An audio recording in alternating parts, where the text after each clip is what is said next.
السلام عليكم ورحمة الله وبركاته. إن الحمد لله نحمده ونستعينه ونستغفره ونعوذ بالله من شرور أنفسنا ومن سيئات أعمالنا. من يهده الله فلا مضل له ومن يضلل فلا هادي له.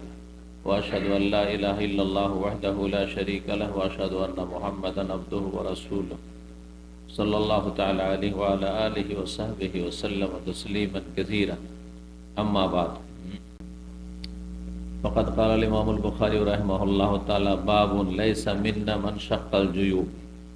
قال حدثنا أبو نعيم قال حدثنا سفيان قال حدثنا زبيد اليامي عن إبراهيم عن مسروق عن عبد الله رضي الله عنه قال قال النبي صلى الله عليه وسلم: ليس منا من لتم الخدود وشق الجيوب ودعا بدعوى الجاهلية.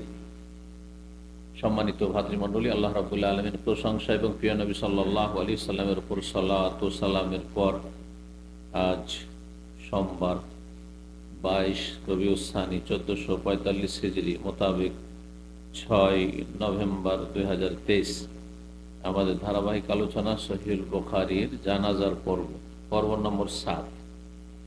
ইমাম বুখারী রাহিমাহুল্লাহ এই জানাজার পর্বের অধ্যায় নম্বর 35, হাদিস নম্বর 1294।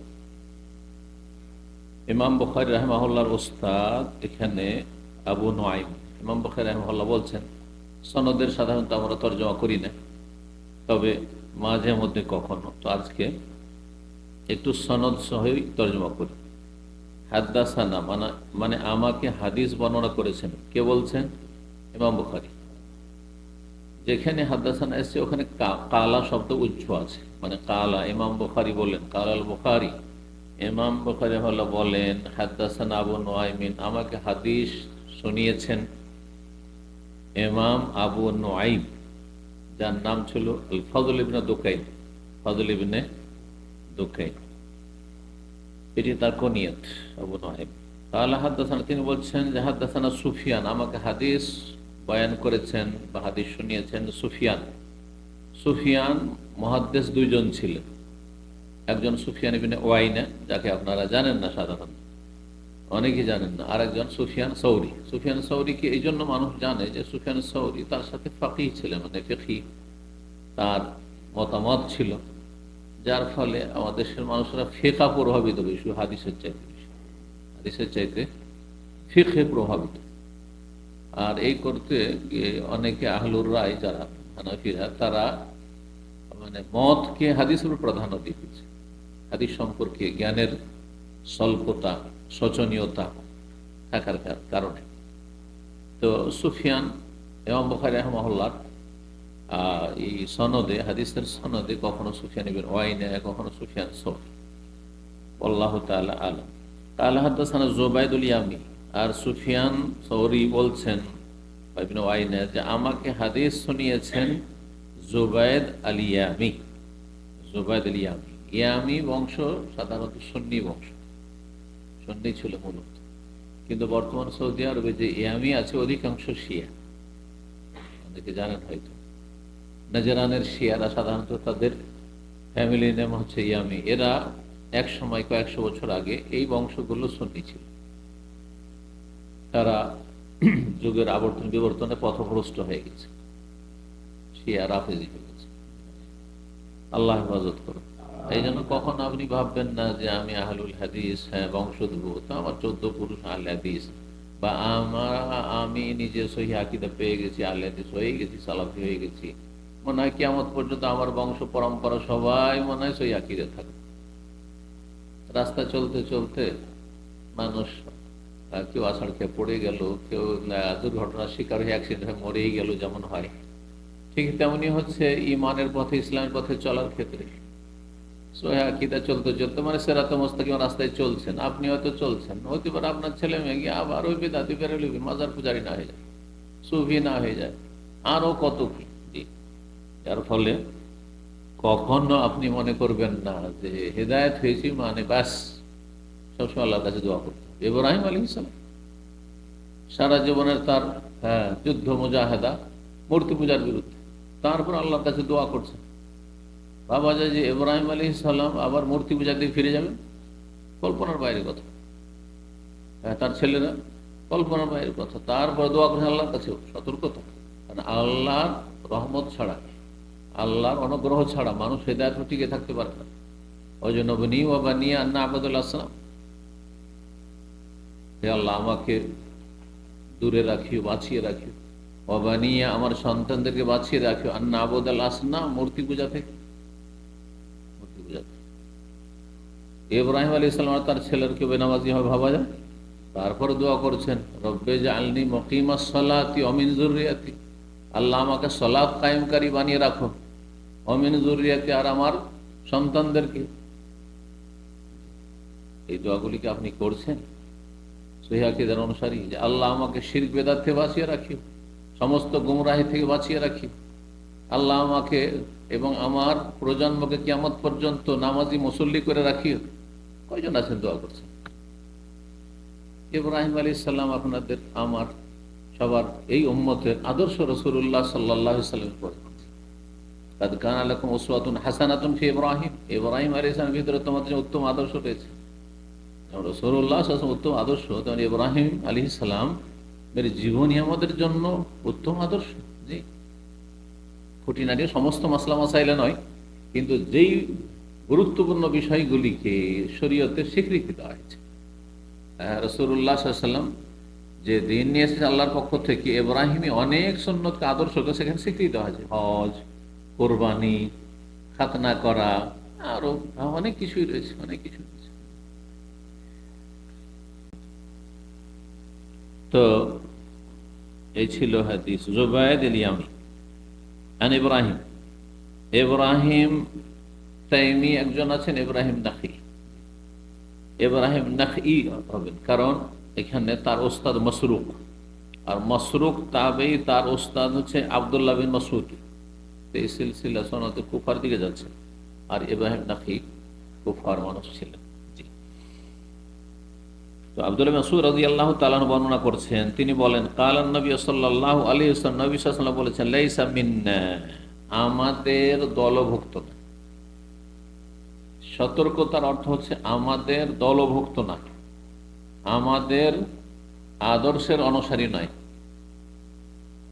আর বক্তাদের অর্থ হচ্ছে, তরজমা হচ্ছে আমার উম্মতের না, দিল উম্মত থেকে খারিজ করে। দুটো ভাষাতে কত পার্থক্য হইল, হলো না? এই জন্য ফামান রাগিবা আন সুন্নতি, যে আমার সুন্নতকে এড়িয়ে গেল বা সুন্নত থেকে মুখ ফিরিয়ে নিল, ফালাইসা মিন্নি, সে আমার দলভুক্ত নয়, না আমার উম্মতের নয়, সবসময় আমার উম্মতের নয়। তার মানে আপনি কোন একটা কাবিরা গুনাহ করলেও ইসলাম থেকে খারিজ করে দিচ্ছেন। এটা খারিজিদের অনুবাদ, চরমপন্থীদের অনুবাদ, জঙ্গিদের অনুবাদ, না হয় মূর্খদের অনুবাদ, বুঝতে পেরেছেন? আর মধ্যপন্থীর অনুবাদ হচ্ছে যে না, যারা রাসূলুল্লাহ সাল্লাল্লাহু আলাইহি ওয়াসাল্লামের আদর্শ বহির্ভূত কর্মকাণ্ডে জড়িত, তারা দুই ভাগে বিভক্ত হতে পারে, দুই শ্রেণীর হতে পারে। এক যে সামান্য কিছু বেরিয়েছে আংশিক নবী সাল্লাল্লাহু আলাইহি ওয়াসাল্লাম আদর্শ থেকে, আদর্শ বহির্ভূত, আংশিকভাবে জীবনের বিভিন্ন ক্ষেত্রে, আমলের ক্ষেত্রে নবী সাল্লাল্লাহু আলাইহি ওয়াসাল্লাম আদর্শ থেকে একটু দূরে সরে আছে, ছটকে আছে। তাহলে তারা বেদাতি, বিভ্রান্ত, কিন্তু মুসলিমদের মধ্যে শামিল। তাহলে আমার উম্মতের নয় বলে তরজমা করলে তো তাদেরকে খারিজ করে দিচ্ছেন আপনি। আর একদল আছে যে নবী সাল্লাল্লাহু আলাইহি ওয়াসাল্লাম আদর্শ থেকে এত দূরে চলে গেছে, এই দূরে চলে যাওয়ার কারণে ইসলামের গণ্ডি থেকে বেরিয়ে গেছে, এরকম আছে আর এক শ্রেণী। তাদের ক্ষেত্রে ওই অনুবাদটি ঠিক, ফালাইসা মিন্নি, আমার উম্মতের নয়। সবার ক্ষেত্রে ঢালাও হতে হবে না। যেমন উদাহরণ দিই, যেই ব্যক্তি মাজারে সেজদা করছে, এটা নবী সাল্লাল্লাহু আলাইহি ওয়াসাল্লামের আদর্শ নয়, ইসলামের আদর্শ নয়। ফালাইসা মিন্নি, সে আমার দলভুক্ত নয়, মানে আমার উম্মতের নয়। সে কুফর, বড় কুফর, বড় শিরকে লিপ্ত। কিন্তু যে ব্যক্তি মিলাদ করছে, নবী সাল্লাল্লাহু আলাইহি ওয়াসাল্লামের জন্মবার্ষিকী পালন করা, সেটাও নবীর আদর্শ নয়। তো যেই ব্যক্তি নবী সাল্লাল্লাহু আলাইহি ওয়াসাল্লামের আদর্শ বহির্ভূত কাজ করলো, এটাও তো বহির্ভূত কাজ, কিন্তু বলবেন যে মিলাদ করলে ইসলাম থেকে খারিজ, কাফের না, সে বিদআতি, অনেকটা সরে আছে নবী সাল্লাল্লাহু আলাইহি ওয়াসাল্লাম আদর্শ থেকে, আছে না? নিয়ত পড়ছে, নবীর আদর্শ এটি নবীর তরিকার বাইরে আছে। তো এই যে অন্যায়গুলি আছে, হারাম কাজগুলি আছে মৃত ব্যক্তিকে কেন্দ্র করে, সেই কাজগুলি কুফরি কাজ নয়, কিন্তু হারাম কাজ, নাজায়েজ কাজ, হ্যাঁ ইসলাম বিরোধী কাজ, জাহিলি যুগের আচরণ, কিন্তু বড় শিরক, বড় কুফর নয়, ঈমান ভঙ্গকারী বিষয় নয়। তাহলে লাইসা মিন্নার তর্জমা যদি করেন আমার উম্মতের নয়, তাহলে আপনি তাকফির করলেন, মুসলিমদের কাফের বলে আখ্যায়িত করলেন। আর এটা হচ্ছে খারেজিদের বড় একটি লক্ষণ, যে মুসলিমদের বিভিন্ন গুনার কারণে তাদেরকে তাকফির করা মানে কাফের বলে আখ্যায়িত করা, কাফের ট্যাগ লাগানো। এই জন্য সূক্ষ্ম অনুবাদ, যাতে দুটো দল সামিল থাকে। যারা ইসলামের গণ্ডিতে বেরিয়ে গেছে তারাও আদর্শ নয়, আর যারা ইসলাম গণ্ডিতে আছে কিন্তু দূরে চলে গেছে আদর্শ থেকে, তারাও নবী সাল্লাল্লাহু দলভুক্ত নয়, মানে আদর্শের অনুসারী নাই। লাইসা মিন্না আমার দলভুক্ত না, এটা খাঁটি দল, এই দলে সামিল না। মাল্লাতামাল খুদুদ, যারা খাদ্দুন মানে গাল, আর খুদুদ তার বহু বচন, যারা শোকের সময়, বিপদ আপদের সময়, মুসিবতের সময় কেউ মারা গেলে, আপনজন প্রিয়জন মারা গেলে গাল চাপড়ায়, গালে মারে, মাথায় মারে, কপালে মারে, হ্যাঁ, আর মাথা আছাড় দেয়, এসব করি। অসাক্কাল জয়ু, এবং যারা জামা কাপড় ছিঁড়ে ফেলে, বুকে মারে, হ্যাঁ জামা কাপড়কে ছিঁড়ে ফেলে দিয়ে মনে হচ্ছে আছাড় দিচ্ছে নিজেকে। মানসাক্কাল জৈব, জৈবন মানে হচ্ছে গেরেবান, যেটাকে বলি জৈবন, এই যে এইটা হচ্ছে জেব। জেব মানে আসলে পকেট, এইটা জেব পকেট, এখানে কিছু রাখা যাবে। আর এই জেব মানে ছিদ্র, আসলে যা বা যুগ থেকে, হ্যাঁ যৌবতন মানে ছিদ্র। তো এই যে ছিদ্র আছে, বোতাম না থাকলে পুরোটাই ছিদ্র, কিন্তু বোতামের ফাঁকে ফাঁকে একটু করে ছিদ্র আছে না নেই? এগুলো হচ্ছে জেব, এখান দিয়ে হাত ঢুকানো যায়, বোঝা গেছে? সাক্কাল জয়ু, তো যদি কেউ জামা কাপড় ফাড়ে, তো বোতাম লাগা আছে, বা ঘরের বোতাম খোলা থাকলো, এইভাবে দিল, একবার জামা কাপড় ছিঁড়ে ফেলে দিল সুখে, এই সাক্কুল জয়ু হচ্ছে। এগুলো ও কাফেররা করতো, কাফেরদের মহিলারা করতো, কাফেরদের পুরুষরা করতো কেউ মারা গেলে। এগুলো আরব জাহিলি যুগের কুসংস্কার। অসাক্কাল যুগ, যারা কি করবে, তাহলে জামা কাপড় ছিঁড়ে ফেলবে, তারা আমার দলভুক্ত নয়। ওয়া দাওয়াবে দাওয়াল জাহেলিয়া, আর যারা জাহেলিয়াতের অনুসরণে বিলাপ করে কান্না করবে, এটা হচ্ছে দাওয়াল জাহেলিয়া। দাওয়াতুন মানে হচ্ছে ডাক দাও, জাহেলিয়াতের ডাক ডাক। তো জাহিলিয়াতের যুগে কি করত, বিলাপ করে কান্না করত, চিৎকার করত, আওয়াজের সাথে কান্না করত, আর বিভিন্ন রকমের অবাঞ্ছিত কথা বলতে থাকত। সেটা মৃতের প্রশংসামূলক হোক, অথবা আল্লাহর অসন্তুষ্টিমূলক হোক, যে কোনো কথাই হোক না কেন, হায় আর আমি বাঁচব না,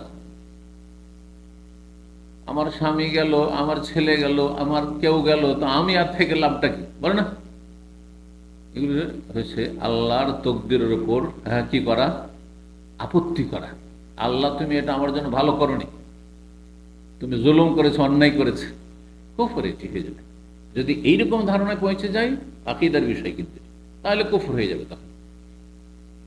আর যেগুলো কুফরি হয়ে যায়, সেই আচরণে যদি আপনার মধ্যে থাকে, যদিও আপনি পরে শান্ত হয়ে মেনে নিচ্ছেন যে আল্লাহর ফয়সালা, কিন্তু আপনি এই কথাগুলি বলতে থাকলেন, আপনি বিলাপ করে, আপনি বয়ান করে কান্না করতে থাকলেন, তো এটি হচ্ছে দাওয়াল জাহিলিয়া, জাহিলিয়াতের ডাক ডাক।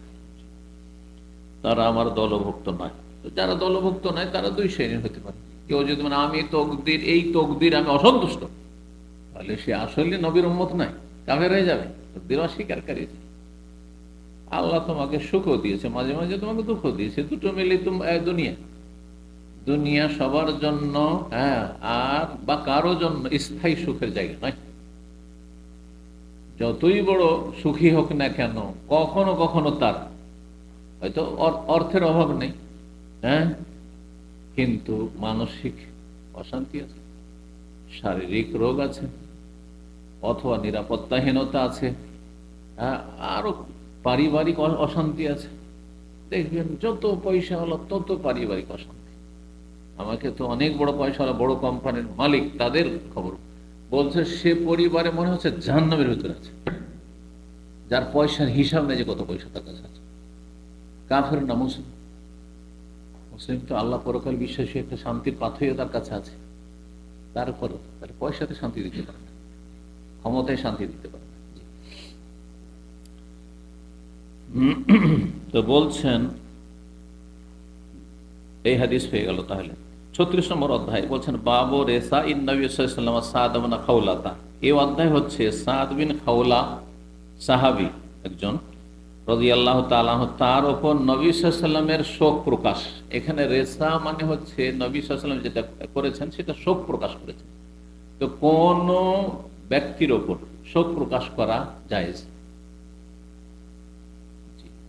আপনি বৈধতার গণ্ডিতে থেকে শোক প্রকাশ করলেন, চোখে হয়তো মানে চোখ আপনার অশ্রুসিক্ত হইল, চোখে বা আপনার অশ্রু আসলো, পানি আসলো, আর তারপরে কান্না আসলো, ভিতরটা ফেটে উঠল, ব্যথিত হইল, মর্মাহত হইলেন, এসব জায়েজ। নবী সাল্লাল্লাহু আলাইহি ওয়াসাল্লাম শোক প্রকাশ করেছেন, তারপরে আক্ষেপ করা যে হায় লোকটি অমুক জায়গায় মারা গেল, এই অবস্থায় মারা গেল, এরকম একটু আক্ষেপ করা রেসা জায়েজ। আর আরবি শাব্দিক অর্থ রেসার একটু ভিন্ন হয়, যেটা ইসলামে স্বীকৃত নয়, জায়েজ নয়। রেসা হচ্ছে মৃত ব্যক্তির প্রশংসামূলক, গুণগানমূলক কথা গদ্যে অথবা পদ্যে প্রকাশ করা। হ্যাঁ, আর বিশেষ করে এটা পদ্য আকারে বেশি হয়। হ্যাঁ, পদ্যের আকারে, ছন্দ আকারে করা হয়, এটাকে মার্সিয়া বলে থাকে, মার্সিয়া।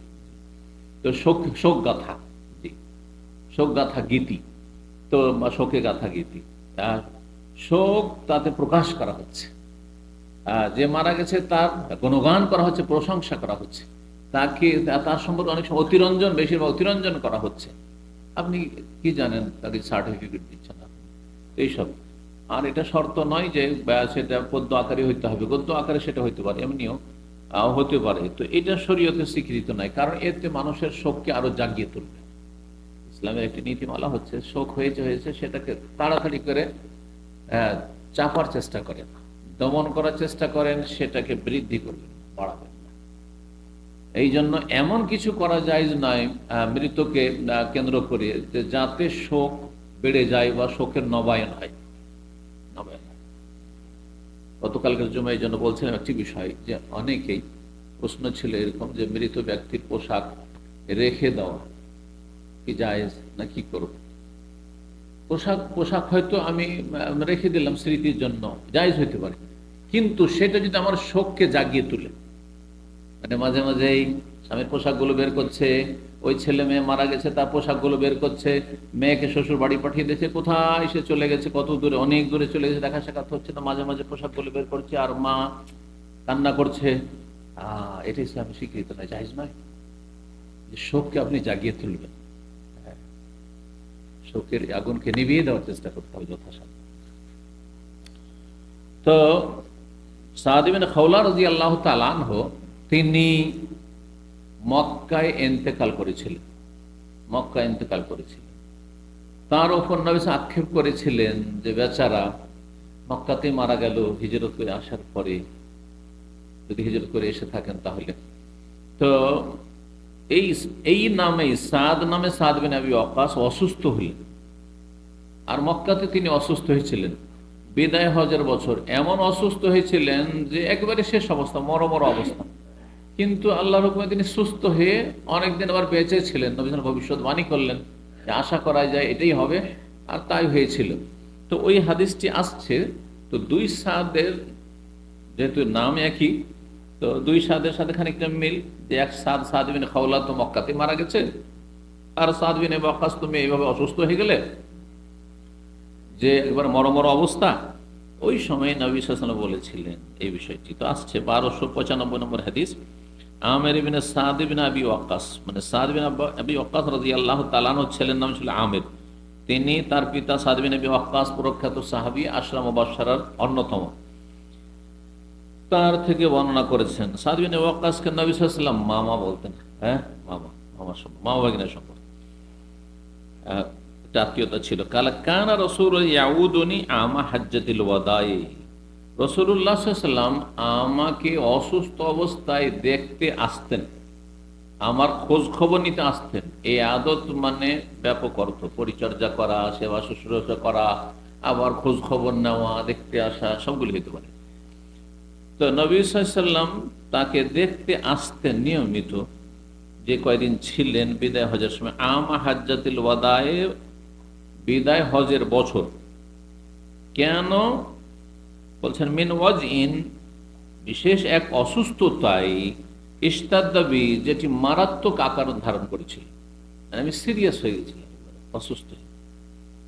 ফাকুলতু, তখন আমি একবার বললাম যখন দেখতে এসেছেন, ইন্নী কাদ বালাগা বি মিনাল ওয়াজই, আমার যে রোগ এর অবস্থা দেখতে পাচ্ছেন যে কি অবস্থা হয়েছে, মানে আমি মনে হয় আর বাঁচব না, আমার যে রোগের অবস্থা ইয়া রাসূলুল্লাহ, তা তো আপনি দেখতেই পাচ্ছেন।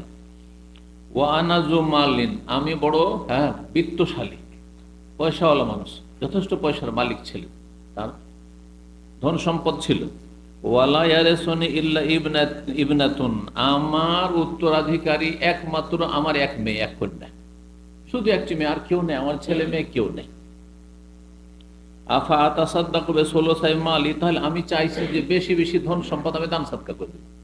তো আমি কি আমার পুরো ধন সম্পদের 2/3 সাদাকা করতে পারবো? দান করে দিই, দান করে চলে যাবো, কি আমার জন্য কিছু করবে না করবে, দান করে যাবো। 2/3, 1/3 শুধু রাখবো কার জন্য? মেয়ের জন্য। আল্লাহ এটা করতে পারবে না, তোমার ভাইরা থাকতে পারে, ভাতিজা থাকতে পারে, তারাও অরেসেন, দূরের হইল তারাও অরেসেন, তারা অভাবী থাকবে, আর তুমি তাদের হক নষ্ট করে তুমি সব দান করে দেবে, এটা চলবে না, না এটা করিও না। ফাকুল, তো আমি বললাম বিশ্বাত্রে, তাহলে অর্ধেক, কারণ আল্লাহর বিধানে এক মেয়ে যদি থাকে তো কতটা পাবে? তারাই যে অর্ধেক পাবে। 2 মেয়ে থাকলে কত পাবে? 2/3 পাবে, এর বেশি পাবে না। 10-20 মেয়েও যদি কারো থাকে তবু পুরো ধন সম্পদ পাবে না, ওই 2/3 ভাগ বসবে। সম্পূর্ণ ধন সম্পদ একমাত্র ছেলে নিতে পারে, আসাবা যে সমস্ত ধন সম্পদ। একটা ছেলে যদি থাকে আর কেউ নেই, বাবার স্ত্রীও নাই, কেউ নেই, বাপ নেই, যে মৃত মারা গেছে তার বাপ নেই, কেউ নেই, ভাইরাও নেই, বা ভাইরা থাকলে দূরের, ছেলে সম্পূর্ণ ধন সম্পদ। বাপ থাকলে অবশ্য পেত, বাপ মা তাদেরকে অবশ্যই তারা পাবে, যদিও ছেলে থাকে, কিন্তু বাপ মা নেই, হয়তো ভাইয়েরা আছে, আর এক ছেলে আছে, এক ছেলে পুরো ধন সম্পদের মালিক হইতে পারে, কিন্তু এক মেয়ে বা 2 মেয়ে হতে পারবে না। এক মেয়ে হলে অর্ধেক, আর 2 বা ততোধিক হলে 2/3। তো এক মেয়ে যেহেতু ছিল তো অর্ধেক, বাকিটা তো অর্ধেক দান করে দিই আমি। আল্লাহ না, কাউ করতে পারবে না, জায়েজ। মেয়েকে সব লিখে দেবেন এইভাবে, ভাইদেরকে বঞ্চিত করার জন্য এটা জায়েজ না। তবে দিতে থাকবে, কাউকে যদি দিতে চান, হ্যাঁ, তাহলে সুস্থতায় আগে, সুস্থতা শেষ দিকে যখন মারা যেতে যাচ্ছেন, এখন মরে যাবো, অসুস্থ হয়েছেন, তখন দিয়েছে, তার মানে উদ্দেশ্যটাই খারাপ যে আমার ভাইগুলোকে বঞ্চিত করবো। আপনি ধরেন যৌবনকালে ছিলেন আর এখন আশা করছেন অনেক বাঁচবো, সেই সময় আপনি মেয়েকে কিছু লিখে দিয়ে, সেটা ভিন্ন বিষয়। তখন হয়তো এই অসৎ নিয়ত ছিল না, নিয়তের উপর নির্ভরশীল এখানে, যে আমি কিছু লিখে দিলাম। একাধিক ছেলে মেয়ে থাকলে সবাইকে দিতে হবে, না যে একজনকে দেবো আরেকজনকে দেবো না, সেটাও যেমন চাই না। তো বলছেন যে না, অর্ধেকও চলবে না। সুম্মা কাল্লা, তারপরে বললেন তাহলে আসলুস, হ্যাঁ আসলুস, ওয়াসলুসু কাসির, 3/1 1/3 তুমি দান করতে পারো, পুরো ধন সম্পদ থেকে 3/1 দান করতে। ওয়াসলুসু কাবীরুন আও কাসিরুন, আর 3/1 দান করে দিবে, এইটাই অনেক বড় বিষয়, আর অনেক বেশি, এটা অনেক বেশি। তাহলে জায়েজ হচ্ছে 3/1 সর্ব ঊর্ধ্বে, কিন্তু উত্তম হচ্ছে তার চাইতে কম দান করা আপনার পুরো ধন সম্পদ থেকে। তার মানে আপনি 4/1 করে 25 পয়সা দান করেন, 75 পয়সা রাখেন আপনার উত্তরাধিকারীদের, ছেলে মেয়েরা আছে, অথবা ছেলে মেয়ে না থাকে, যে বাপ মা আছে, বাপ মা না থাকে, ভাই বোনেরা আছে, তাদের জন্য রাখেন। হ্যাঁ, গেল ভাই বোনকে দেবো, আমার ছেলে সব লিখে দেবো, না, চলবে না। যেভাবে আল্লাহ ভাগ করে তাকে সন্তুষ্ট হইতে হবে। যে আল্লাহর ভাগে সন্তুষ্ট হইতে পারেনি সেই ব্যক্তি মুসলিম হইতে পারে। মেয়েদের জন্য আল্লাহ ভাগ দিয়েছেন, অধিকাংশ শতকরা 99, কেন 1999 অসন্তুষ্ট আল্লাহর এই ভাগের উপর। না, মেয়েকে এত দেওয়া যাবে না। হ্যাঁ, আর দিল মেয়েকে মাঠে ঘাটে বাইরে যেগুলো আছে কম দামের সেগুলো, কিন্তু ভিটে মাটি প্রশ্ন উঠে না। কয়জন আপনাদের মধ্যে ব্রেন রেখেছেন যে ভিটে মাটির প্রত্যেকটি ইটা আমার ছেলেদের মতো মেয়েদের হক আছে? কয়জন আছে? কোথা থেকে মুক্তি মিলবে? এত সহজ? বলছেন নবী ইন্নাকা আনতাজারা ওয়ারাসাতাকা আগনিয়া খায়রুন মিন আনতাজারাহুম আলাতান ইয়াতাকাফফুনান নাস। শোনো, তুমি যদি তোমার উত্তরাধিকারীদেরকে আগনিয়া সচ্ছল অবস্থায় ছেড়ে যাও, তুমি তাদের জন্য ধন সম্পদ রেখে গেলে, তার মানে তোমার ছেলে মেয়েরা সচ্ছল, সচ্ছল অবস্থায় ছেড়ে গেলে খায়রুন, এটি বেশি ভালো, মিন আনতাজারাহুম আলাতান, তাদেরকে অভাবী অবস্থায় ছেড়ে যাওয়ার তুলনায় ইয়াতাকাফফুন, তাদের অভাবের কারণে কি হবে, তারা ইয়াতাকাফফুন নাসা, লোকের দ্বারস্থ হবে। কফন মানে হাতের তলা, মানুষের দ্বারস্থ হয়, মানুষের সামনে হাত পাতবে। তাকাফফুন নাস মানে মানুষের সামনে হাত পাতানো, হাত সম্প্রসারিত করে, যে কিছু দেন, আমাদেরকে অভাব হয়েছে, চিকিৎসা করাইতে পারছে না, তো খাওয়া দাওয়া জুটছে না, তো এই শীত বস্ত্র জুটছে না, আপনার ছেলে মেয়েরা চেয়ে বেড়াচ্ছে, এর সাথে অনেক ভালো যে তাদেরকে সচ্ছল রেখে যান, অপচয় করে নষ্ট করবেন না। আর আপনি এত বেশি দান করে দিবেন না যে দান করার কারণে ছেলে মেয়েরা হয়তো অভাবী হয়ে গেল। এটা ওই 100, 200, 500, 1000 এগুলোতে নয়, বা 1 মাসের পুরোটাই মেয়ে করলাম তাতে না। পুরো ধন সম্পদের যেমনটা বলা হলো যে 1/3 বেশি যদি হয় তাহলে। তারপরে বলছেন নবী সাল্লাল্লাহু আলাইহি ওয়াসাল্লাম যে দেখো, এই 1/3 তোমার জন্য যথেষ্ট, যথেষ্ট দান করা। তোমার ছেলে মেয়েটাও সচ্ছল থাকে, আর তারপর তোমার ভাইয়েরাও যদি থাকে, মেয়ে 1/3 পাবে, যেটা বাকিটা থাকলো 1/3 দান করে দিল, ঠিক আছে। তারপরে যেটা বাঁচলো, হ্যাঁ, সেটা পুরো ধন সম্পদ। এখন মূলধন সম্পদ, এই মূলধন সম্পদের 3 ভাগের 1 ভাগ এই মেয়ে পেল, না অর্ধেক পেল এক মেয়ে। মেয়ে একটি যেহেতু কত পেল, অর্ধেক পেয়ে গেল, তাহলে বাকি থাকলো অর্ধেক। এই অর্ধেকটা ভাইয়েরা থাকলে পাবে, ভাইয়েরা না থাকে ভাতিজারা থাকলে পাবে। এইভাবে ভাতিজাদের সাথে বা ভাইদের সাথে বোন থাকলে ভাইয়েরা পাবে, বোনেরাও পাবে, ওইভাবে যেমন ছেলে দ্বিগুণ আর মেয়ে 1 গুণ, ওইভাবে পাবে। তো যেভাবে আল্লাহ এক কথায় ভাগ করেছেন ওইভাবে ভাগ করতে হবে। তারপরে বলছেন তুমি যে কোনো নেকি করো, সেই নেকি অবশ্যই তুমি পেতে থাকবে। ওয়াইন্নাকা লান তুনফিকা নাফাকাতান তাবতাগি বিহা ওয়াজহা আল্লাহ ইল্লা উজিরতা বিহা, নিঃসন্দেহে তুমি যে কোনো খরচা করবে, এমনকি নিজের পরিবার পরিজনের জন্য যা খরচ করবে, সেটাতে কিন্তু নেকি আছে, কিন্তু নেকির আশা থাকতে হবে, নেকির ইহতিসাব মানে নিয়ত থাকতে হবে। আপনি আপনার স্ত্রীকে কেন খেতে দিচ্ছেন, আপনার ছেলে মেয়েকে কেন আপনি ভরণ পোষণ দিচ্ছেন, খেতে দিচ্ছেন, হ্যাঁ, তাদের জন্য কেন কষ্ট করছেন, আপনি প্রবাসে এই রুজি রোজগার কেন করছেন, এই কেনর উত্তরে যদি থাকে যে আল্লাহ আমার ওপর রোজগার করা ফরজ করেছেন, আমার অধীনে বেশ কিছু লোক আছে, তাদের দায়িত্বগুলি আদায় করতে হবে, আমার নিজে খেতে হবে, ভিক্ষা করে খেলে হবে না, আমাকে কাজ করে খেতে হবে, আর আমার স্ত্রী খাওয়াইতে হবে, সেটা ফরজ, আল্লাহ ফরজ করেছেন, আমার ছেলে মেয়েদের খাওয়াইতে হবে, নাবালক যারা আছে তাদেরকে, হ্যাঁ, ছেলেদের ক্ষেত্রে নাবালক যারা আছে, আর সাবালক হয়ে যখন স্বাবলম্বী হয়ে গেছে তখন ভিন্ন বিষয়। মেয়েদের যতক্ষণ বিয়ে দিতে পারেননি, 80 বছরও যদি বয়স হয়ে যায় আপনার মেয়ে, তারপর আপনার খরচে আছে, খরচে আছে খাওয়াইতে আপনাকে। ঠিক তো বলছেন যে তুমি যে কোনো ব্যয় করবে, তাবতাগি বিহা ওয়াজহা আল্লাহ, যার মাধ্যমে তুমি আল্লাহ সন্তুষ্টি কামনা করবে, খরচ করে আল্লাহ সন্তুষ্টি কামনা, এটার নাম হচ্ছে ইহতিসাব, এটার নাম হচ্ছে নেকির নিয়ত। নেকির নিয়ত থাকবে আমাদের নিয়তটাতে, কিন্তু হ্যাঁ, গোলযোগ যদি থাকে তো কারেকশন করে নিতে হবে। যে কোনো খরচ করছি, যে খরচ শুধু নয়, যে কোনো কাজ করছি সেটাতে আল্লাহ সন্তুষ্টি। আমি তাড়াতাড়ি ঘুমিয়ে যাব, এটাও আল্লাহ সন্তুষ্টির জন্য। ঘুমে অনেকই আছে, কেন? যাতে আমি ফজরে ঠিকভাবে উঠতে পারি, আর তারপর আমি চেষ্টাও করি যে তাহাজ্জুদে উঠবো, এই যে নিয়তগুলি। কিন্তু শুধু যদি মনে হয় যে না আমি ক্লান্ত থাকি, সেই জন্য তাড়াতাড়ি ঘুমিয়ে যাব, তাহলে নেকি পাবেন না, ঘুমে কোনো নেকি নেই। পাশাপাশি দুইজন ঘুমাচ্ছেন একই রুমে, একজন এই ঘুমে নেকি পাচ্ছেন, আরেকজন কিছু পাচ্ছেন না। একজনের ঘুম মুবাহ ফজর পর্যন্ত, যেই ব্যক্তি কোনো নেকির নিয়ত রাখে না, জায়েজ, নেকি নেই, গুনাহ নেই। আর আরেকজনের ঘুম হচ্ছে সওয়াব, নেকি, ইবাদতটা। কি জন্য? যে আমি ঘুমিয়ে সুস্থ থেকে, সুস্থ না থাকলে আল্লাহর ইবাদতবন্দি করতে পারবো না। অসুস্থ হয়ে গেলে ভালো করে সালাত আদায় করতে পারবো, অসুস্থ হয়ে গেলে আমি সিয়াম রোজা রাখতে পারবো না, অসুস্থ হয়ে গেলে আমি ডিউটিটা ঠিক করে আদায় করতে পারবো না। আর যদি আমি বিলম্বে ঘুমাই তাহলে ফজর পড়তে পারবো না, জামাত ধরতে পারবো না, লেট করে ঘুমাইলে তাহাজ্জুদ পড়া অসম্ভব। সেই জন্য আমি তাড়াতাড়ি ঘুমিয়ে যাচ্ছি। কথা বোঝা গেছে? নেকি আর নেকি। এই জন্য মুসলিম জীবনের এমন কোন ক্ষেত্র নেই যে ক্ষেত্রে নেকি ছাড়া আছে, সমস্ত কিছুতে নেকি পাবে। এটুকু বোঝার জন্য এতটাই যথেষ্ট যা আসছে যে স্ত্রীকে যদি এমনি আপনি বিনোদনের জন্য, হ্যাঁ, এখানে কিন্তু আপনার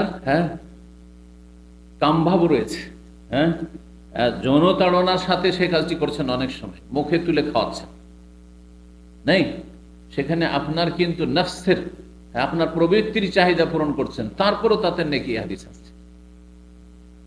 অথচ তাতে আপনার ভাগ একটা অংশ আছে, অংশ থাকলেও সেখানে নিয়ত আছে কি, যে আমার স্ত্রীকে আমি মানসিক দিক থেকে সুখে রাখবো। হ্যাঁ, যখন তাকে খাইয়ে দেবো সে মানসিক দিক থেকে কত আনন্দিত থাকবে, যে এই স্বামীর ঘরে এসে কত সুখে, আমি কত আমাকে আদর করে, কত আমাকে স্নেহ করে, এই জন্য নাকি। এবং নবী সাল্লাল্লাহু আলাইহি ওয়াসাল্লাম এদিক নির্দেশনা করে দিয়েছেন, নবী সাল্লাল্লাহু আলাইহি ওয়াসাল্লামের আদর্শ এটা পালন করব, নেকি, তখন ইবাদত, তখন ওইটা পরে নেকি, না হলে নিছক দুনিয়াদারি। এটি এর চাইতে স্পষ্ট আরো সহিহ মুসলিমের হাদিস, অফি বুদরে আহাদিকুম সাদাকা, তোমাদের গুপ্ত অঙ্গেও সাদাকা আছে। আর লজ্জা স্থানে আবার কিসের সাদাকা, মানে স্বামী স্ত্রী সহবাস সাদাকা। তো সাহাবীর, ইয়া রাসূলুল্লাহ আয়াতি আহাদুনা শাহওয়াতাহু, একজন মানুষ নিজের যৌন চাহিদা পূরণ করবে আর তাতে তার সাদাকা হবে, এটা কেমন কথা হবে? নিজের শখ পূরণ করলো, নিজের শারীরিক চাহিদা পূরণ করলো, নিষ্পাপ দুনিয়া তার ভোগবিলাসী কাজ, হ্যাঁ, তো এতে আবার কিসের সাদাকা?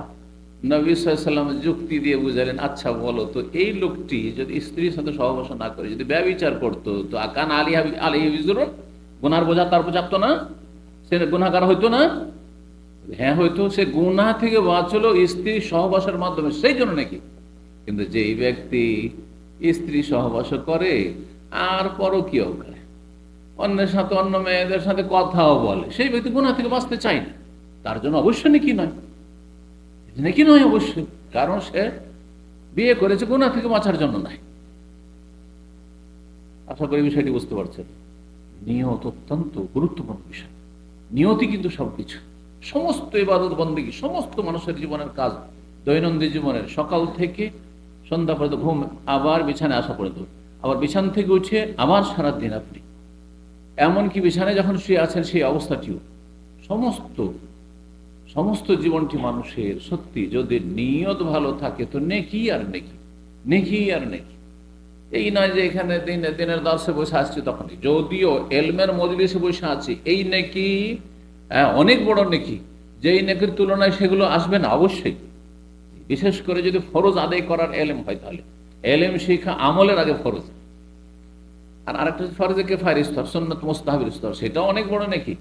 মানে এলেম শিখলে আমলের চেয়ে বেশি নেকি। একজন লোক জিকির করছে, তাহাজ্জুদ পড়ছে, এখন নফল পড়ছে মসজিদে, আর আপনার এখানে বসে আছেন, তার নেকি তার মধ্যে সীমিত, কিন্তু আপনার এই নেকি আপনার মধ্যে সীমিত নেই। আপনি এই দিনের কথা শোনার পরে কত লোককে আপনি এই কথাগুলি বলতে পারবেন, সংশোধন করতে পারবেন, পারবেন না?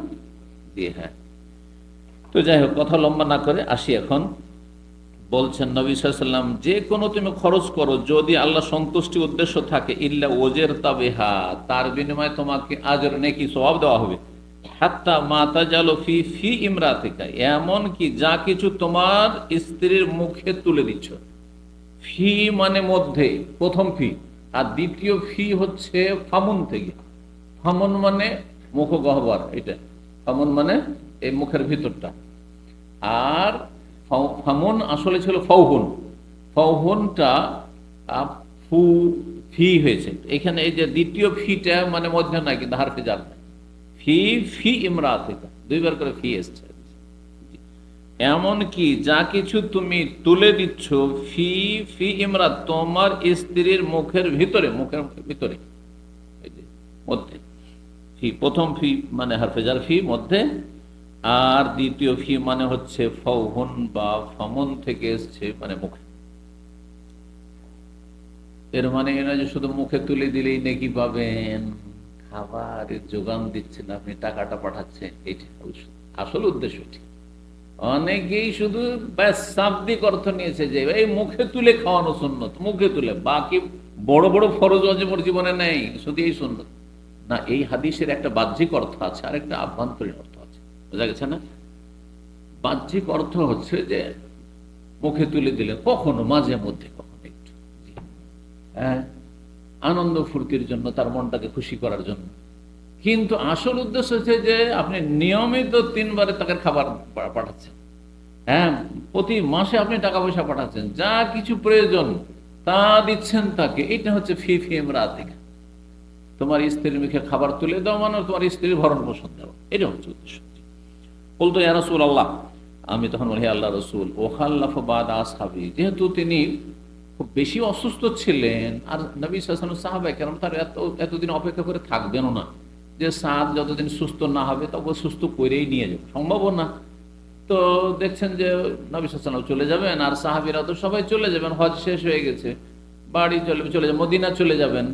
আর আমি যেখানে হিজরত করে গেছি, এই হিজরতের যে সওয়াব হাসিল করেছি, সেখানে আমি যেতে পারবো না, আমি তাহলে এখান থেকে যাব, যদি এখানে আমি মরে যাই, আর তারপরে একা আমাকে ছেড়ে দিয়ে ওনারা চলে যাবেন। মনের ভিতরে যে বিষয়গুলি আসে, এরকম কথা আসে না? কোথাও সফরে গেছেন কয়েকজন একসাথে, আর তারপরে একজন অসুস্থ হয়ে গেল, হাসপাতালে অ্যাডমিট হয়ে গেল, আপনারা অতদিন থাকতে সব ছেড়ে চলে আসে, স্বাভাবিক আসতে হবে, হচ্ছে না? হচ্ছে না? ওই রকমই তিনি বলছেন যে ইয়া রাসূলুল্লাহ, ওখাল্লাফু বাদা আসহাবি, আমার সাথী সঙ্গীদের পরে, মানে সাথী সঙ্গীদের মদিনা চলে যাওয়ার পরে আমি কি পিছিয়ে থেকে যাব, বা আমাকে পিছিয়ে ছেড়ে দিয়ে চলে যাওয়া হবে, মানে আমাকে ছেড়ে সবাই চলে যাবে? তাহলে কালা, নবী সাল্লাল্লাহু আলাইহি ওয়াসাল্লাম, অসুবিধা নেই, আশা করা যায়। ইন্নাকা লান তুখাল্লাফা, এটা তো হচ্ছে মক্কায় তোমাকে টেম্পোরারি, হ্যাঁ, পেছনে ছেড়ে দিয়ে বা তোমাকে ছেড়ে দিয়ে আমাদের চলে যাওয়া, কিন্তু হতে পারে যে তুমি এরপরে অসুস্থ হয়ে যাবে, তারপরে তুমি দীর্ঘদিন তুমি পৃথিবীতে, হ্যাঁ, থাকবে। অনেকেই তোমার আগে যারা এখান থেকে এখন সুস্থ অবস্থায় চলে যাচ্ছে মদিনায়, তারা অনেকেই দুনিয়া থেকে বিদায় নিয়ে মারা যাবে, আর তুমি অনেক দিন থাকবে, আর তোমার দ্বারা ইসলামের অনেক কাজ হবে, বহু মানুষ তোমার ওসিলাতে লাভবান হবে মুসলিমরা, আর বহু কাফের ক্ষতিগ্রস্ত হবে, তাদের বিরুদ্ধে তুমি জিহাদ ফি সাবিলিল্লাহ করবে, ইসলামের বিজয় তোমার হাতে হবে, তোমার মাধ্যমে হবে। এই ভবিষ্যৎবাণী করে রাসূলুল্লাহ সাল্লাল্লাহু আলাইহি ওয়াসাল্লাম, আর তাই হয়েছে। বলছেন ইন্নাকা লান তুখাল্লাফা, নিশ্চয়ই তোমাকে যদি পিছিয়ে দেওয়া হয়, অর্থাৎ তুমি দীর্ঘায়িত হয়, দীর্ঘজীবী হও, লান তুখাল্লাফ, তুমি যদি দীর্ঘজীবী হও, ফাতামাল আমালান সালিহান, তারপরে দীর্ঘজীবী হলে মানে দীর্ঘদিন তুমি নেক আমল করতে পারলে। চিন্তা করুন, একজন লোক যদি এই বছরে বা এখনই মারা যায়, তাহলে এখনই তার আমল কিন্তু বন্ধ, যতগুলি ফরজ নফল সুন্নত যা করেছিল তা আমল কি হয়ে গেল? বন্ধ হয়ে গেল, যা করেছিল তা নিয়ে চলে গেল, আর আমল বাড়বে? যদি আমল বৃদ্ধির কিছু রাস্তা আছে ওগুলো খুলে রেখে যায় তাহলেও বাড়বে, আর না হলে শেষ, স্টপ। এজা মাতা ইবনে আদম ইনকাতা আমল বন্ধ হয়ে যায়, ইল্লা মিন সালাসা, 3টি রাস্তা খোলা আছে, সেই মুসলিম। কিন্তু একজন লোক আরো 10 বছর বাঁচল, 10 বছর হিসাব করেন তো,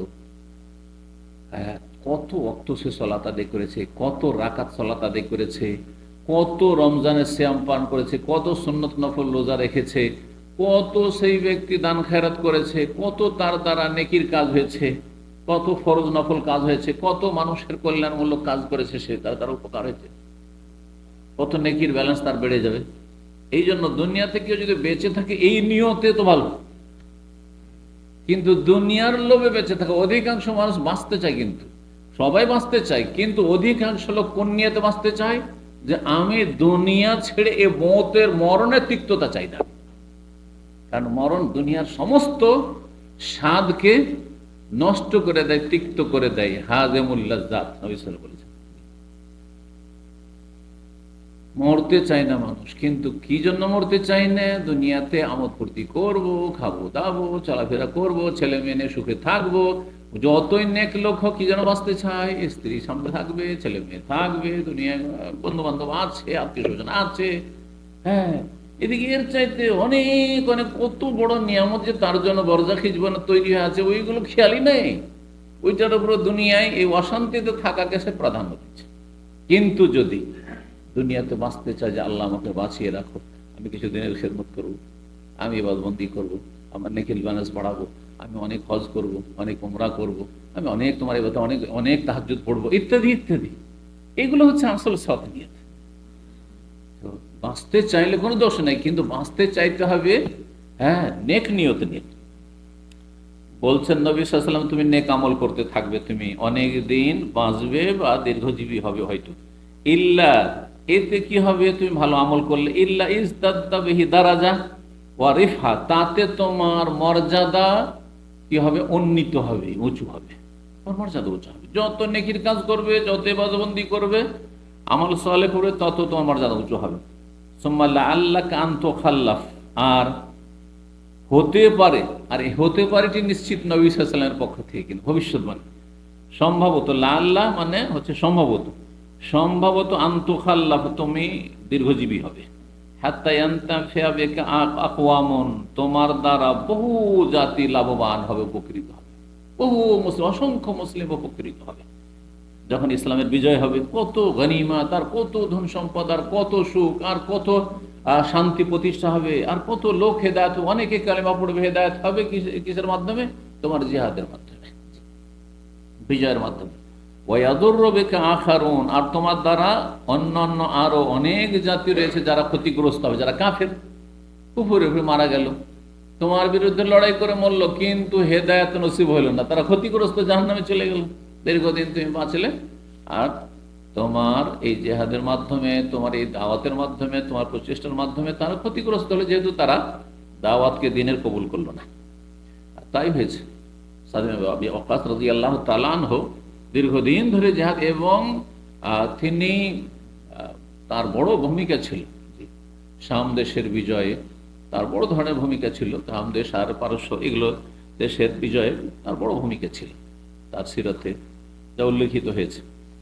তারপরে দোয়া করে দিলেন নবী, আল্লাহুম্মা আসহাবি হিজরাত, আল্লাহ আমার সাথী সঙ্গীদের, সহচরদের হিজরতকে তুমি বহাল রাখো। যে হিজরত করে এসছে, এই হিজরতের নেকিটা তাদের জন্য কি রাখো? অব্যাহত রাখো, বহাল রাখো। ওয়ালা তারুদ্দুহুম আলা আকাবিহিম, তাদের উল্টো দিকে তুমি ফিরিয়ে দিও না। তার মানে হিজরত করে আসার পরে তারা ইসলাম থেকে উল্টো দিকে ফিরে যায় বা গুমরাহির দিকে চলে যায়, এমনটা যেন না হয়। আর কেউ হিজরত করে চলে এসছে মদিনা, তারপরে ভাগ্যক্রমে সে মক্কায় মারা গেল, তাতে নেকি কমবে না, নেকি কমবে না। কারণ মানুষ নিজে যতটা কর্ম করতে পারে তার উপরই না তার নেকি আর গুনার বিষয়টি নির্ভরশীল, তাই না? কিন্তু একজন মানুষের আল্লাহ ফয়সালা করে রেখেছেন যে মত সেখানে হবে না, অন্য জায়গায় হয়ে যাবে, এতে তার কি করণীয় আছে? কিছু নেই।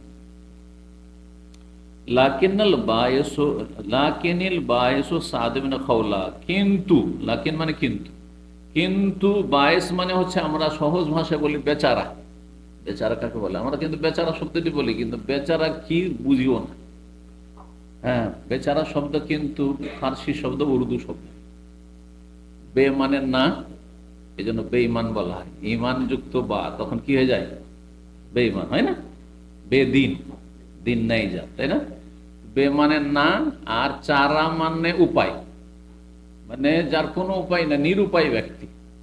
নিরুপায় ব্যক্তিকে বেচারা বলা হয়, শাব্দিক অর্থ করে দিলাম। কিন্তু বেচারা, মেরা কোই চারা নেই বলে না, দেখেন উর্দু ভাষীরা, ইসকে আলাওয়া কোই চারা নেই, মানে এটা ছাড়া আমার কোনো উপায় নেই, ফার্সি শব্দ। তো বলছেন এই যে লাকিনাল বায়েস, কিন্তু এই বেচারা সাদ বিন খাওলা, ইয়ারসি লাহু রাসূলুল্লাহ, রাসূলুল্লাহ সাল্লাল্লাহু আলাইহি ওয়াসাল্লাম তার জন্য শোক প্রকাশ করেছেন, আফসোস করেছেন, আক্ষেপ করেছেন। তো বায়েস মানে এই জন্য কেউ কেউ অনুবাদ করতে বলেছেন যে কিন্তু আক্ষেপ সাদ বিন খাওলার ওপর। তো আক্ষেপ আসলে বায়েস মানে আক্ষেপ নয়, আসলে ওই যে বেচারা আসলো মক্কায়, আর মক্কাতে সেখানে মারা গেল, আর হিজরত যেখানে করে গিয়েছিল মদিনায় ফিরে যেতে পারল না। ইয়ারসি লাহু রাসূলুল্লাহ, রাসূল তার জন্য শোক প্রকাশ করেছেন। কি জন্য? যে আনমা তবে মক্কা, সে মক্কাতেই মারা গেল, সে মক্কাতেই ইন্তেকাল করলো। তো সাদ বিন আবু ওয়াক্কাস সম্পর্কে বললেন যে না, তোমার সাদ বিন খাওলার মতো হয়তো হবে না, তোমাকে আল্লাহ অনেক দিন রাখবেন, দীর্ঘজীবী করবেন। আনতুখাল্লাফ, আর তোমার দ্বারা বহু জাতি উপকৃত, মুসলিমের উপকৃত হবেন, আর কাফেররা ক্ষতিগ্রস্ত হবেন। 37 নম্বর অধ্যায়, বাবু মা ইউনহা মিনাল হালকি ইনদাল মুসিবা। এই অধ্যায় হচ্ছে মুসিবতের সময়, মানে কোন ব্যক্তির মৃত্যুর সময়, মৃত্যুর মুসিবত। সাধারণত এমনি দুঃখ কষ্ট আসলে করে না, কোনো বিপদ আপদ হলো আর মাথা মুন্ডন, মাথা নেড়া, এটা নেই সাধারণত। মানুষ কেউ মারা গেলে মাথা নেড়া হিন্দুদের মধ্যে আছে, ক্রিয়াকর্ম বলে তারা ক্রিয়াকর্ম এটাকে বলে তাদের ধর্ম, মাথা মুন্ডন করা। তো জাহিলি যুগে মক্কার কাফেরদের মধ্যে কিন্তু এটা ছিল। হ্যাঁ, কাফেরদের মুশরিকদের মধ্যে এটা পরম্পরা চলে আসছে যে শোকের সময় সুন্দর হওয়া যাবে না, আর মাথা মুন্ডন করে অত সুন্দর লাগে না, আর চুল টুল থাকলে তো সুন্দর লাগবে, সেই জন্য মাথা মুন্ডন করে দিত। তো এই অধ্যায় হচ্ছে কি সম্পর্কে? মা ইউনহা মিনাল হালকি ইনদাল মুসিবা, মৃত্যুর বিপদের সময় মাথা নেড়া করা বা মাথা মুন্ডন হতে নিষেধ করা হয়েছে। মাথা মুন্ডন করা হারাম, কারো শোকে, দুঃখে, কষ্টে, কোনো বিপদ আপদে মাথা মুন্ডন করা হারাম। মাথা মুন্ডন হচ্ছে ইবাদত, কিসে? নসক, হজ এবং উমরায়। হজ এবং উমরায়, হজ উমরা ছাড়া মাথা মুন্ডন, যদি আপনার মাথায় কোন রকম সমস্যা আছে, ঘা আছে, অমুক আছে, খুশকি আছে, এই আছে, সমস্যা হচ্ছে, সেই জন্য মাথা মুন্ডন করেন, তো জায়েজ। এটি জায়েজ, এবাদত নয়। এবাদত হলো হজ উমরায়, আর জায়েজ হলো যদি আপনার প্রয়োজন হয় মাথা মুন্ডনের, তাহলে। আর এমনিতে মাঝে মধ্যে অনেকে মাথা মুন্ডন করেন, এর বিধানটা জেনে রাখা উচিত। আমাদের তিনি ভাইরা অনেকে করেন, এই চুল আমাকে ভালো লাগে না, মাঝে মধ্যে 2-4 মাস পর পর দিল মাথা মুন্ডন করে। ওর মাথা নাড়া দেখে জিজ্ঞাসা কি ওমরা করেছেন না? বলছেন না, আমাকে আমরা করিনি। এইটার হুকুম কি শরীয়তে? অনেক ওলামারা বলেছেন যে এটি মাকরুহ, অপছন্দনীয়, হারাম না যায় না, কিন্তু অপছন্দনীয়। অপছন্দনীয় কেন অপছন্দনীয়? এই জন্য যে এইটি খারেজি জঙ্গি, যার প্রথম যুগে আলী রাদিয়াল্লাহু তাআলা আনহুর যুগে খারেজি জঙ্গি বেরিয়েছিল, তাদের লক্ষণ, তাদের চেনার উপায় ছিল নবী সাল্লাল্লাহু আলাইহি ওয়াসাল্লাম ভবিষ্যৎবাণী করে সীমাহুমুত তাহলিক, তাদের চিহ্ন লক্ষণ হচ্ছে তাহলিক, মাথা মুন্ডন করা, মাথা নাড়া করা। তাদের আপনি সদৃশ্যতা অবলম্বন করলেন, আর পথভ্রষ্ট গোমরাহদের, বেদাতীদের সদৃশ্যতা জায়েজ না। এটা জঘন্য বেদাতি, খারিজে জঙ্গিরা, বুঝা গেছে? সুতরাং সেটা মাকরুহ, অপছন্দনীয়। আর এই অপছন্দনীয় কাজটি, মাকরুহ কাজটি, এক শ্রেণীর বেদাতির আজকাল করে এই তবলিগি চিল্লাওয়ালারা, আর ওর জন্য একটা জাল হাদিস গড়েছে, জাল কথা গড়েছে। কি? যে আলী রাদিয়াল্লাহু তাআলা আনহু ফরজ গোসলের সময় কি জানি যদি একটা চুল শুকনো থেকে যায় তো জাহান্নামের আগুনে জ্বলতে হবে, সেই ভয়ে নাকি সবসময় মাথা মুন্ডন করে রাখতেন। এইটি আমাদের তবলিগি মুরব্বীরা শোনায়, একেবারে জাল কথা বুঝতে পেরেছেন? কোনো প্রমাণ নেই যে আলী রাদিয়াল্লাহু তাআলা এইরকম মাথা নাড়া করে থাকতেন। সুতরাং মাথা নাড়ার মশলাটি স্পষ্ট। যথাসাধ্য চেষ্টা করবেন যে মাথা মুন্ডন করবেন, আর যদি করতে হয় চুল ছোট, ঠিক আছে, 1 নম্বর করেন। আজকাল তো মেশিন হয়ে গেছে, প্লেট না লাগিয়ে 1 নম্বর করে দেন, হয়ে গেল। একবারে 0 না করে, তাহলে একবার মাথা মুন্ডন হলো না। আছে নাকি এরকম মাথা মুন্ডন করার লোক? থাকতে পারে, কিন্তু হ্যাঁ, তো মাসলা জেনে নেওয়া জরুরি, মাকরুহ কমপক্ষে। জি, তো চলেন, বলছেন 1296 নম্বর হাদিসে কাসেম বিন মুখাইমারা বর্ণনা করছেন, বলছে হাদাসানা আবু বুরদা, আমাকে হাদিস বয়ান করেছেন আবু বুরদা ইবনে আবি মুসা কাল। আবু মুসা আশআরী রাদিয়াল্লাহু তাআলা ছেলের নাম ছিল আবু বুরদা। তিনি বলছেন ওয়াজে আবু মুসা, আমার পিতা আবু মুসা আশআরী রাদিয়াল্লাহু তাআলা আনহু অসুস্থ হয়ে পড়লেন। ওয়াজ আন, এমন অসুস্থ, এমন মারাত্মক অসুস্থ যে ফাগশে আলাইহি, তিনি বেহুশ হয়ে পড়লেন, সেন্সলেস হয়ে গেলেন, হুঁশ নাই। ওয়ারাসু ফি হিজরে ইমরাত, হাজরে লিখেছি, হাজর নয় হিজর। হিজর মানে কোল, হ্যাঁ, হিজর মানে হচ্ছে কোল, আর হাজার মানে পাথর, আর হাজর মানে পাবন্দি লাগানো কারো উপর। হাজর মানে হচ্ছে কারো উপর পাবন্দি লাগানো। শরীয়তের একটি বিধান হচ্ছে, কেউ যদি ধরেন পাগল বা আধা পাগল থাকে, পাগল আধা পাগল, আপনার ভাই ধরেন, কখন কে তাকে তাকে 10টা টাকা দিয়ে জমি জায়গায় লিখে নিতে পারে, তার নামে কিছু জমি জায়গা আছে হয়তো, ভিটে মাটি আছে, লিখে নিতে পারে, করতে পারে না। তো শরীয়তের একটি বিধান হচ্ছে তার উপর সরকার ঘর থেকে আপনি হাজার পাবন্দি লাগিয়ে দেন যে এই ব্যক্তি কোনো কিছু বিক্রি করতে পারবে না, এই ব্যক্তি কোনো কিছু ক্রয় করতে পারবে না, যাতে ঠকে না যায়, সর্বনাশ না করে ফেলে ফ্যামিলির জন্য। এখানে হাজার শব্দটি হাদিসের ভাষায় ব্যবহার হয়েছে। এইরকমই কারো যদি ঋণ থাকে, হাজর আলী ফেলাস, এমন ঋণী যে ঋণ পরিশোধ করতে পারছে না, আর এদিকে জমি জায়গা বিক্রি করে করে খাচ্ছে, সে আমোদ ফুর্তি করে বেড়াচ্ছে, এরকম আছে কিছু বাট্টার জন্য। এইদিকে সব ভোগ বিলাসের কাজ চলছে তার, কিন্তু ঋণ পরিশোধ করবে না, তার উপর সরকার কি করে পাবন্দি লাগিয়ে দেবে যে একটা কিছু বিক্রি করতে পারবে না, তুমি ধীরে ধীরে তোমাকে টাইম দেওয়া হলো যে এতদিনের মধ্যে তুমি ঋণ পরিশোধ করো, আর না হলে তোমার জমি জায়গা বিক্রি করে ঋণ পরিশোধ করো। বুলুগুল মারামের জন্য বাবুল হাজির আলী ফিলাস, পাবন্দি লাগানো এবং নিঃস্ব হয়ে যাও, কারো সর্বহারা হয়ে যাও, যে ব্যক্তি নিঃস্ব হয়ে যায় তার অবস্থা। তো যাই হোক, এখানে হিজর হবে। বলছেন যে যেই সময় আবু মুসা আশারী বেহুশ হয়ে গেছেন অসুস্থ অবস্থায়, সেই সময়টিতে তার মাথা ছিল ফি হাজরে ইমরাতি মিন আলী, তার পরিবারের তার এক স্ত্রীর, একাধিক স্ত্রী সেই যুগে থাকতো, সেজন্য বলা হয়েছে তার পরিবারের কোনো এক স্ত্রীর কোলে, তার স্ত্রীর কোলে বা রানের উপর মাথা দিয়ে শুয়ে থাকা, বা অসুস্থ অবস্থায় কেউ থাকলে তার মাথাটি রানের ওপর রাখা, স্ত্রী ছাড়াও কেউ রাখতে পারে, মাও রাখতে পারে, ভাই বোনও রাখতে পারে, মাহরাম হইলি হইল, যে এই অবস্থায় ছিল। ফালাম ইয়াস্তাতে আইয়ারুদ্দা আলাইহা শাইআন, আর ওই সময় এমন হয়েছে যে বেহুশ হতে সবাই ভেবে নেছে যে মারা গেল। তো হাও মাও করে খুব কান্না শুরু হয়ে গেছে, সবাই কান্না, ভিড় ভাড় করে আছে, আর কান্না শুরু হয়ে গেছে, কান্না রোল পড়ে গেছে। যখন এই কান্না শুরু হয়েছে, তো যেহেতু বেহুশ হয়ে আছেন, হালকা হয়তো এক একটু হুশ আসছে, কিন্তু তিনি কিছু বলতে পারছেন, কথা বলতে পারছেন না। ফালাম ইয়াস্তাতি আন ইয়ারুদ্দা আলাইহা শাইআন, তারা যে কান্না করছে, বা সে যে কান্না করছে তার স্ত্রী, তার কোনো জবাব দিতে পারছেন না, বা তাকে বারণ করতে পারছেন না। ফালাম্মা আফাকা, যখন তার হুঁশ ফিরে আসলো, বসে আসলেন, কালা বললেন, দেখো তুমি কান্না করেছো হাউ মাউ করে, এটা ভালো নয়।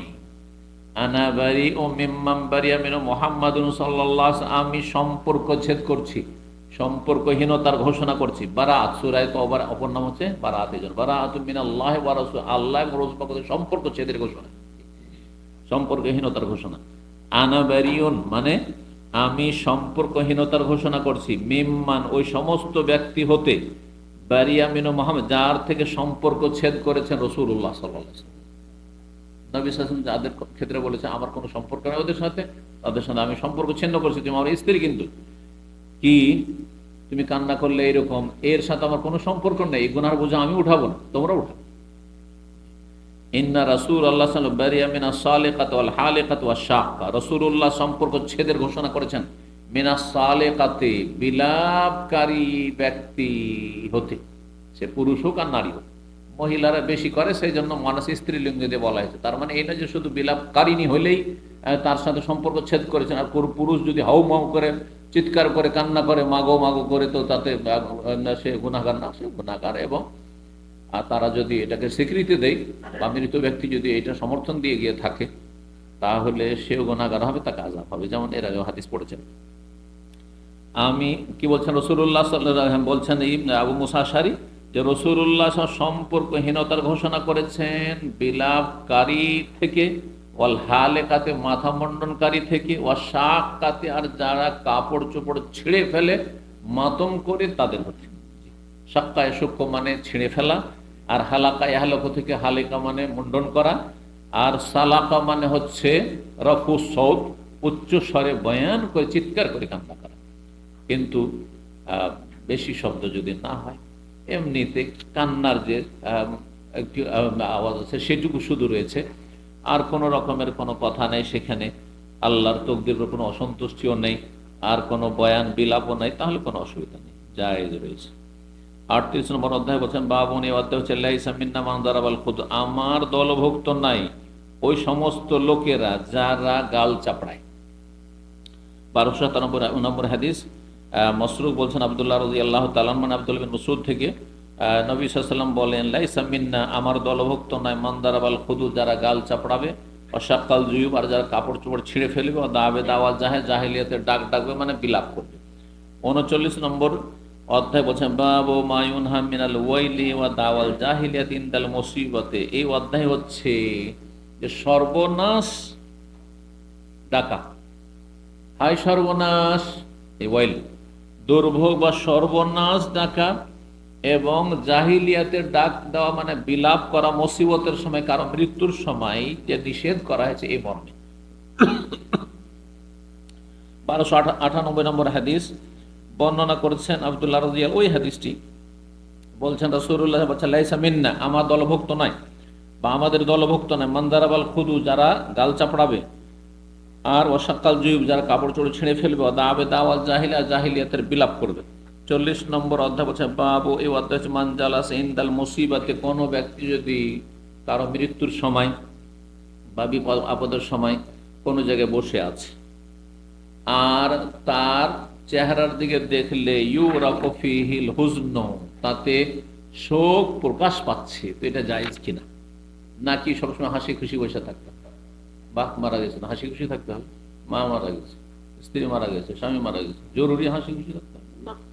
কোনো ব্যক্তি প্রিয়জন আপনজন কোনো দিনই ভাই মারা গেছে, তো মর্মাহত হবেন না আপনি? হ্যাঁ, অবশ্যই। তো বলছেন যে কোনো ব্যক্তির ওপর শোকের ছায়া নেমে আসলো, আর সেই ব্যক্তি যদি কোনো জায়গায় শোক প্রকাশ করে মানে বসে গেছে, আর তার চেহারা দেখলে বোঝা যাচ্ছে যে এই ব্যক্তি শোকার্ত, তো জায়েজ রয়েছে।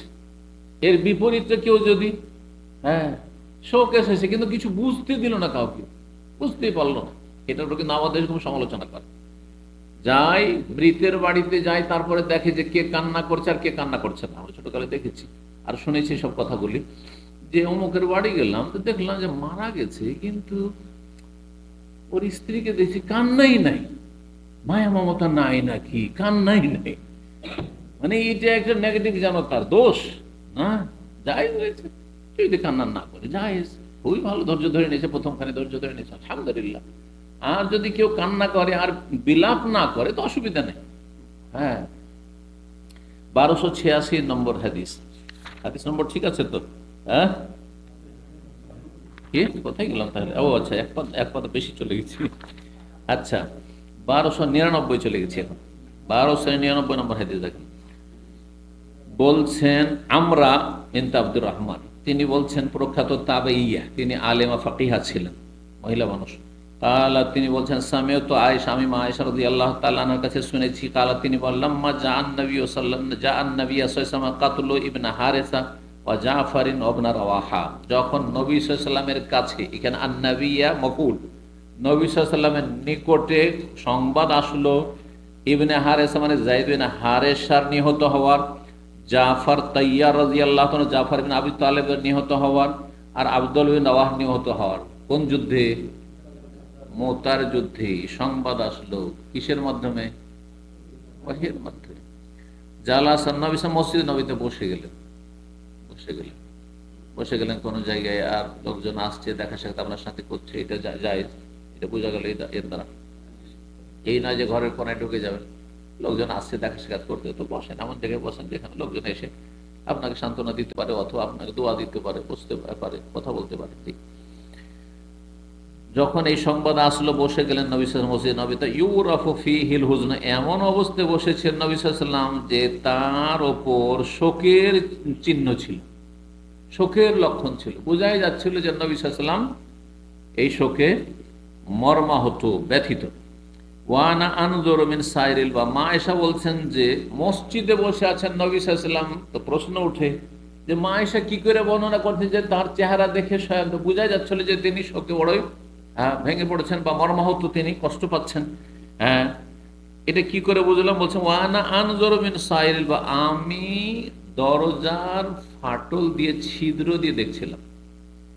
দরজা পাল্লা আর দরজার পাল্লা আপনার কি বলে, চৌকাঠ, এর মাঝখানে একটু ফাঁক থাকে না, একটু ছিদ্র থাকে, এইরকমই। তো বলছে দরজার ফাটল দিয়ে, সাইরুল সাইরুল বাব মানে শাক্কিল বাব, শাক্কুল মানে ফাটল, দরজার এই ফাটল দিয়ে আমি দেখছিলাম নবী সাল্লাল্লাহু আলাইহি ওয়াসাল্লামের মোবারক চেহারা দিকে। ফাতাহু রাজুলুন, জনৈক ব্যক্তি আসলো, একজন লোক হঠাৎ করে আসলো নবী সাল্লাল্লাহু আলাইহি ওয়াসাল্লাম। আসার বলছে যে ইয়া রাসূলুল্লাহ ইন্না নেসা জাফারিন, এই জাফারের কয়েকজন স্ত্রী ছিলেন। তো জাফারের স্ত্রীরা সবাই কান্না করছে।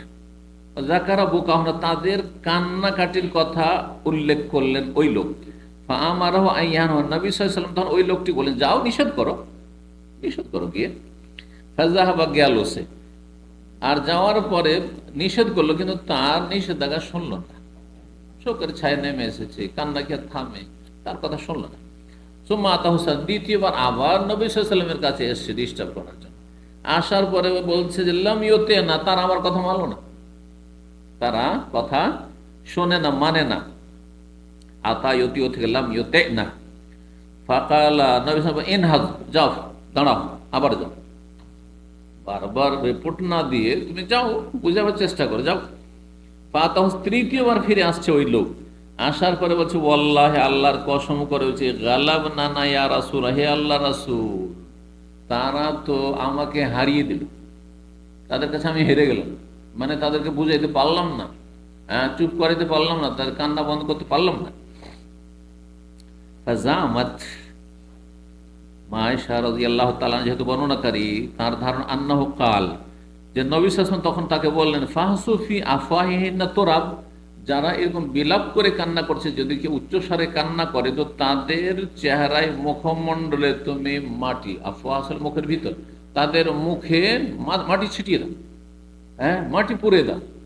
হাসা ইহাসু মানে মাটি ভরে দাও, মাটি পুড়ে দাও, মাটি ছিটিয়ে দাও অথবা মাটি ভরে দাও তাদের মুখে, অর্থাৎ তাদেরকে শক্ত হয়ে বারণ করো।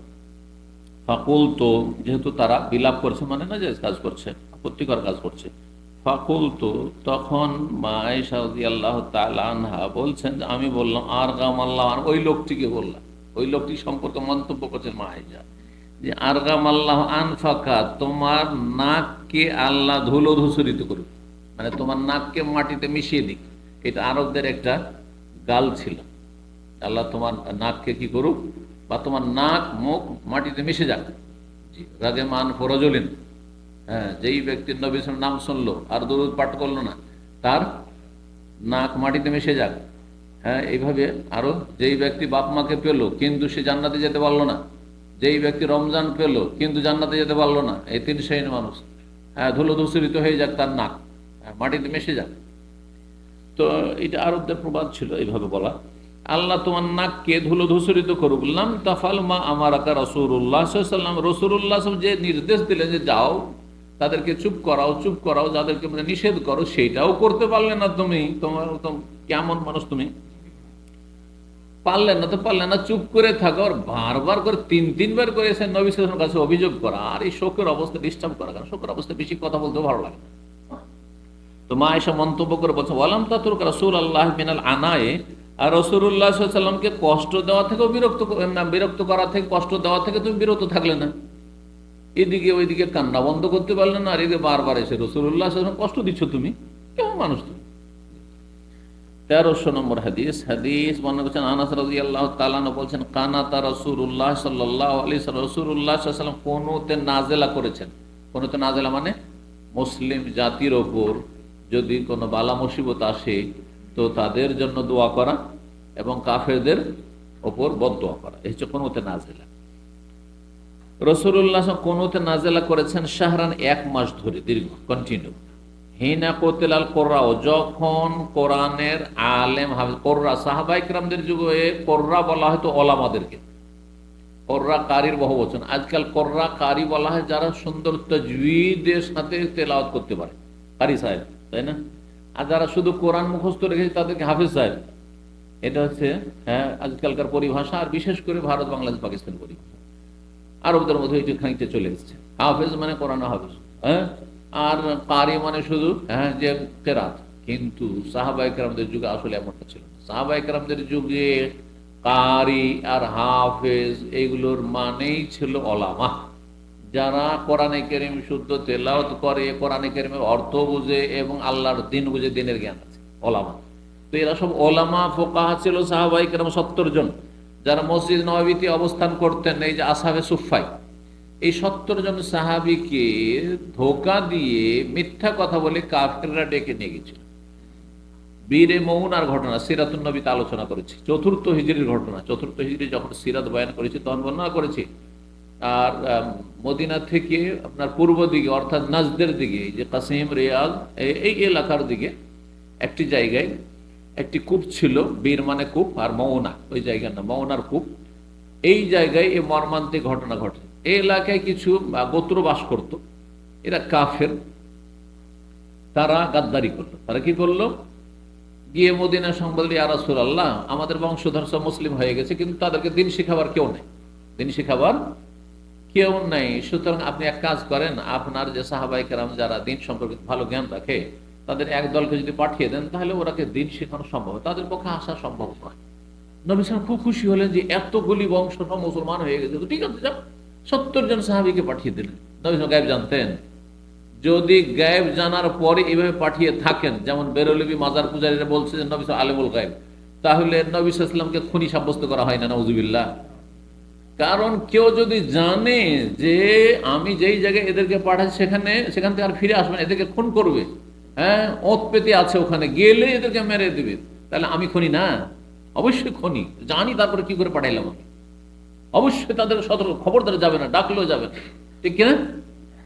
নবী স্যার পাঠিয়ে দিচ্ছেন, আর তারা সকলে শহীদ হয়েছে। একজন কোন রকম করে বেঁচে এসেছিলেন, সেও কেমন, ও কাফেররা হয়েছে, মরে গেছে। ওই যে সব পড়ে আছে 70 জন, ওর মধ্যে ও আঘাত খেয়েছে, মার খেয়েছে, তখন ও পড়ে থেকে গেছে ওর মধ্যে, হ্যাঁ, আর বুঝতে পারেনি যে এর শ্বাস আছে, ওই যে মরে গেছে, যা ফেলে দিয়ে চলে গেছে। যখন ওরা দূরে চলে গেছে, তখন ধীরে ধীরে সাহাবী বর্ণনা দিয়েছেন যে আমি কোন রকম করে সেখান থেকে পালাতে শুরু করলাম। এই পালাতে পালাতে মদিনায় এসে পৌঁছলাম, আর নবী সাল্লাল্লাহু আলাইহি ওয়াসাল্লামকে খবর দিলাম। আল্লাহু আকবার।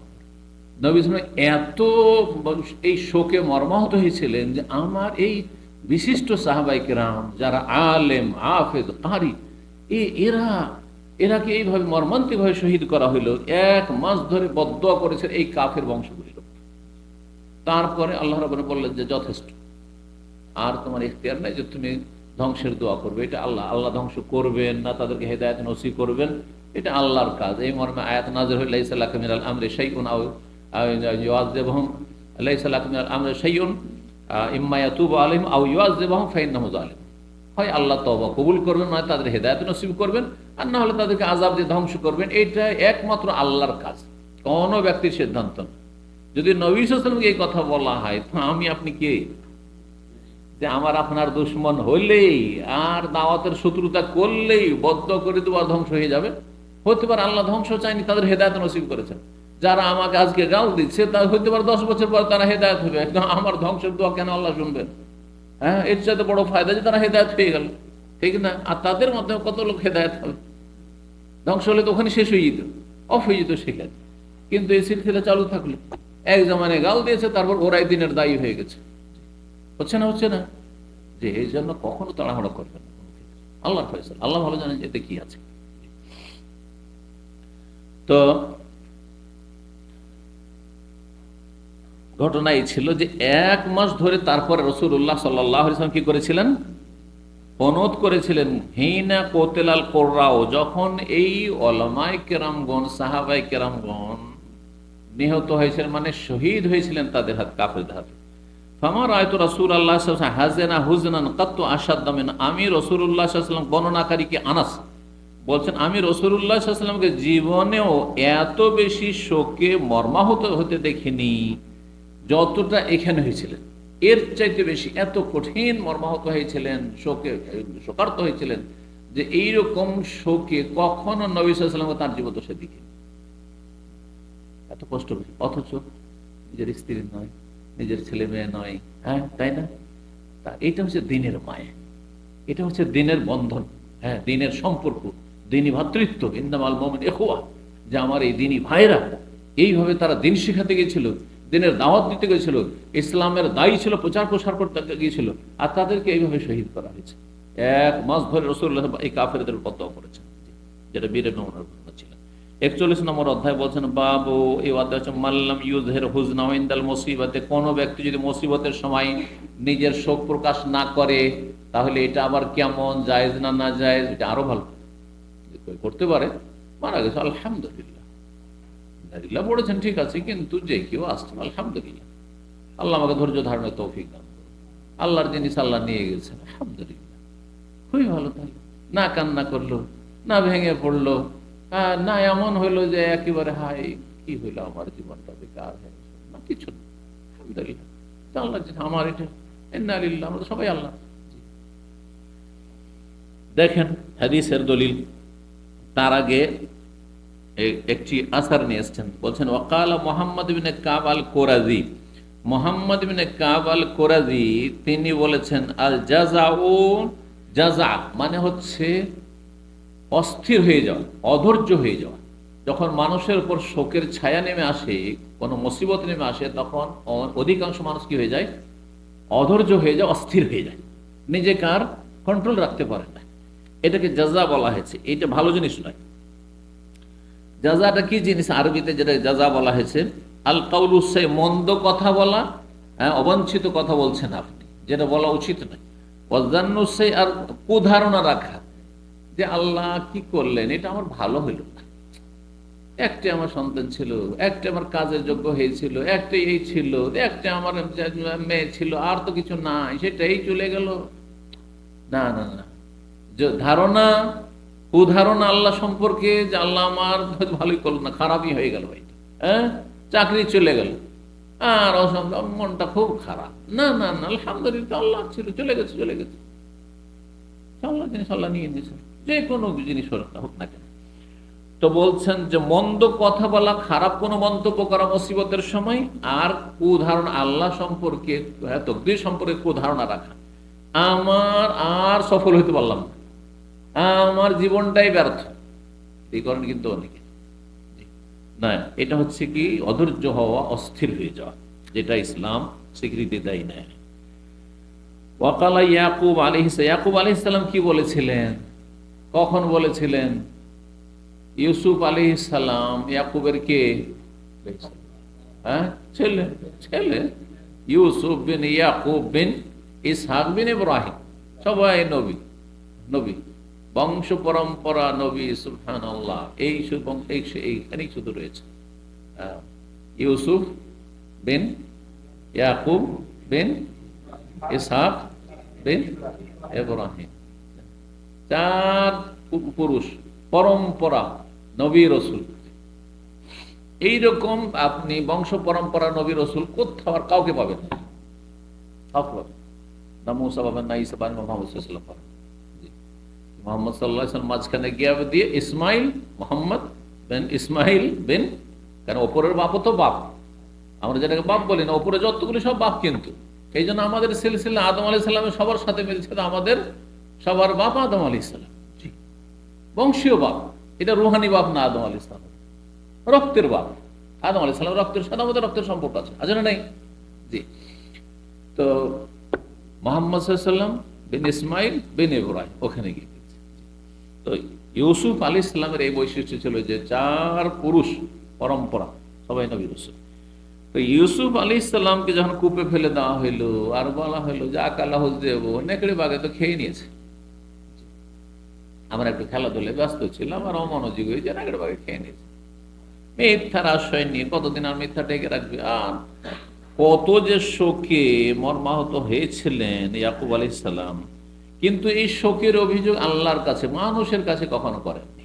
তাই বলছেন সূরা ইউসুফ আয়াত নম্বর 86, এই আয়াত, ইন্নামা আশকু বাসি ওয়া হুজনি ইলাল্লাহ, আমার দুঃখ এবং বেদনা বা শোক এবং ব্যথা, মনের ব্যথা, কিসের ব্যথা? শরীরের ব্যথা না, মনের ব্যথা এবং শোক বা দুঃখ, আমি দুঃখের এবং মনের ব্যথার অভিযোগ করছি, আশকু অভিযোগ করছি কার কাছে? এরা আল্লাহর কাছে, আল্লাহর কাছে অভিযোগ করছি যে আল্লাহ এরা যে কি করেছে আর কি হলো, তোমার কাছে এই আমার দুঃখ বেদনা আর কথা পেশ করছি, কাউকে আর বলছি।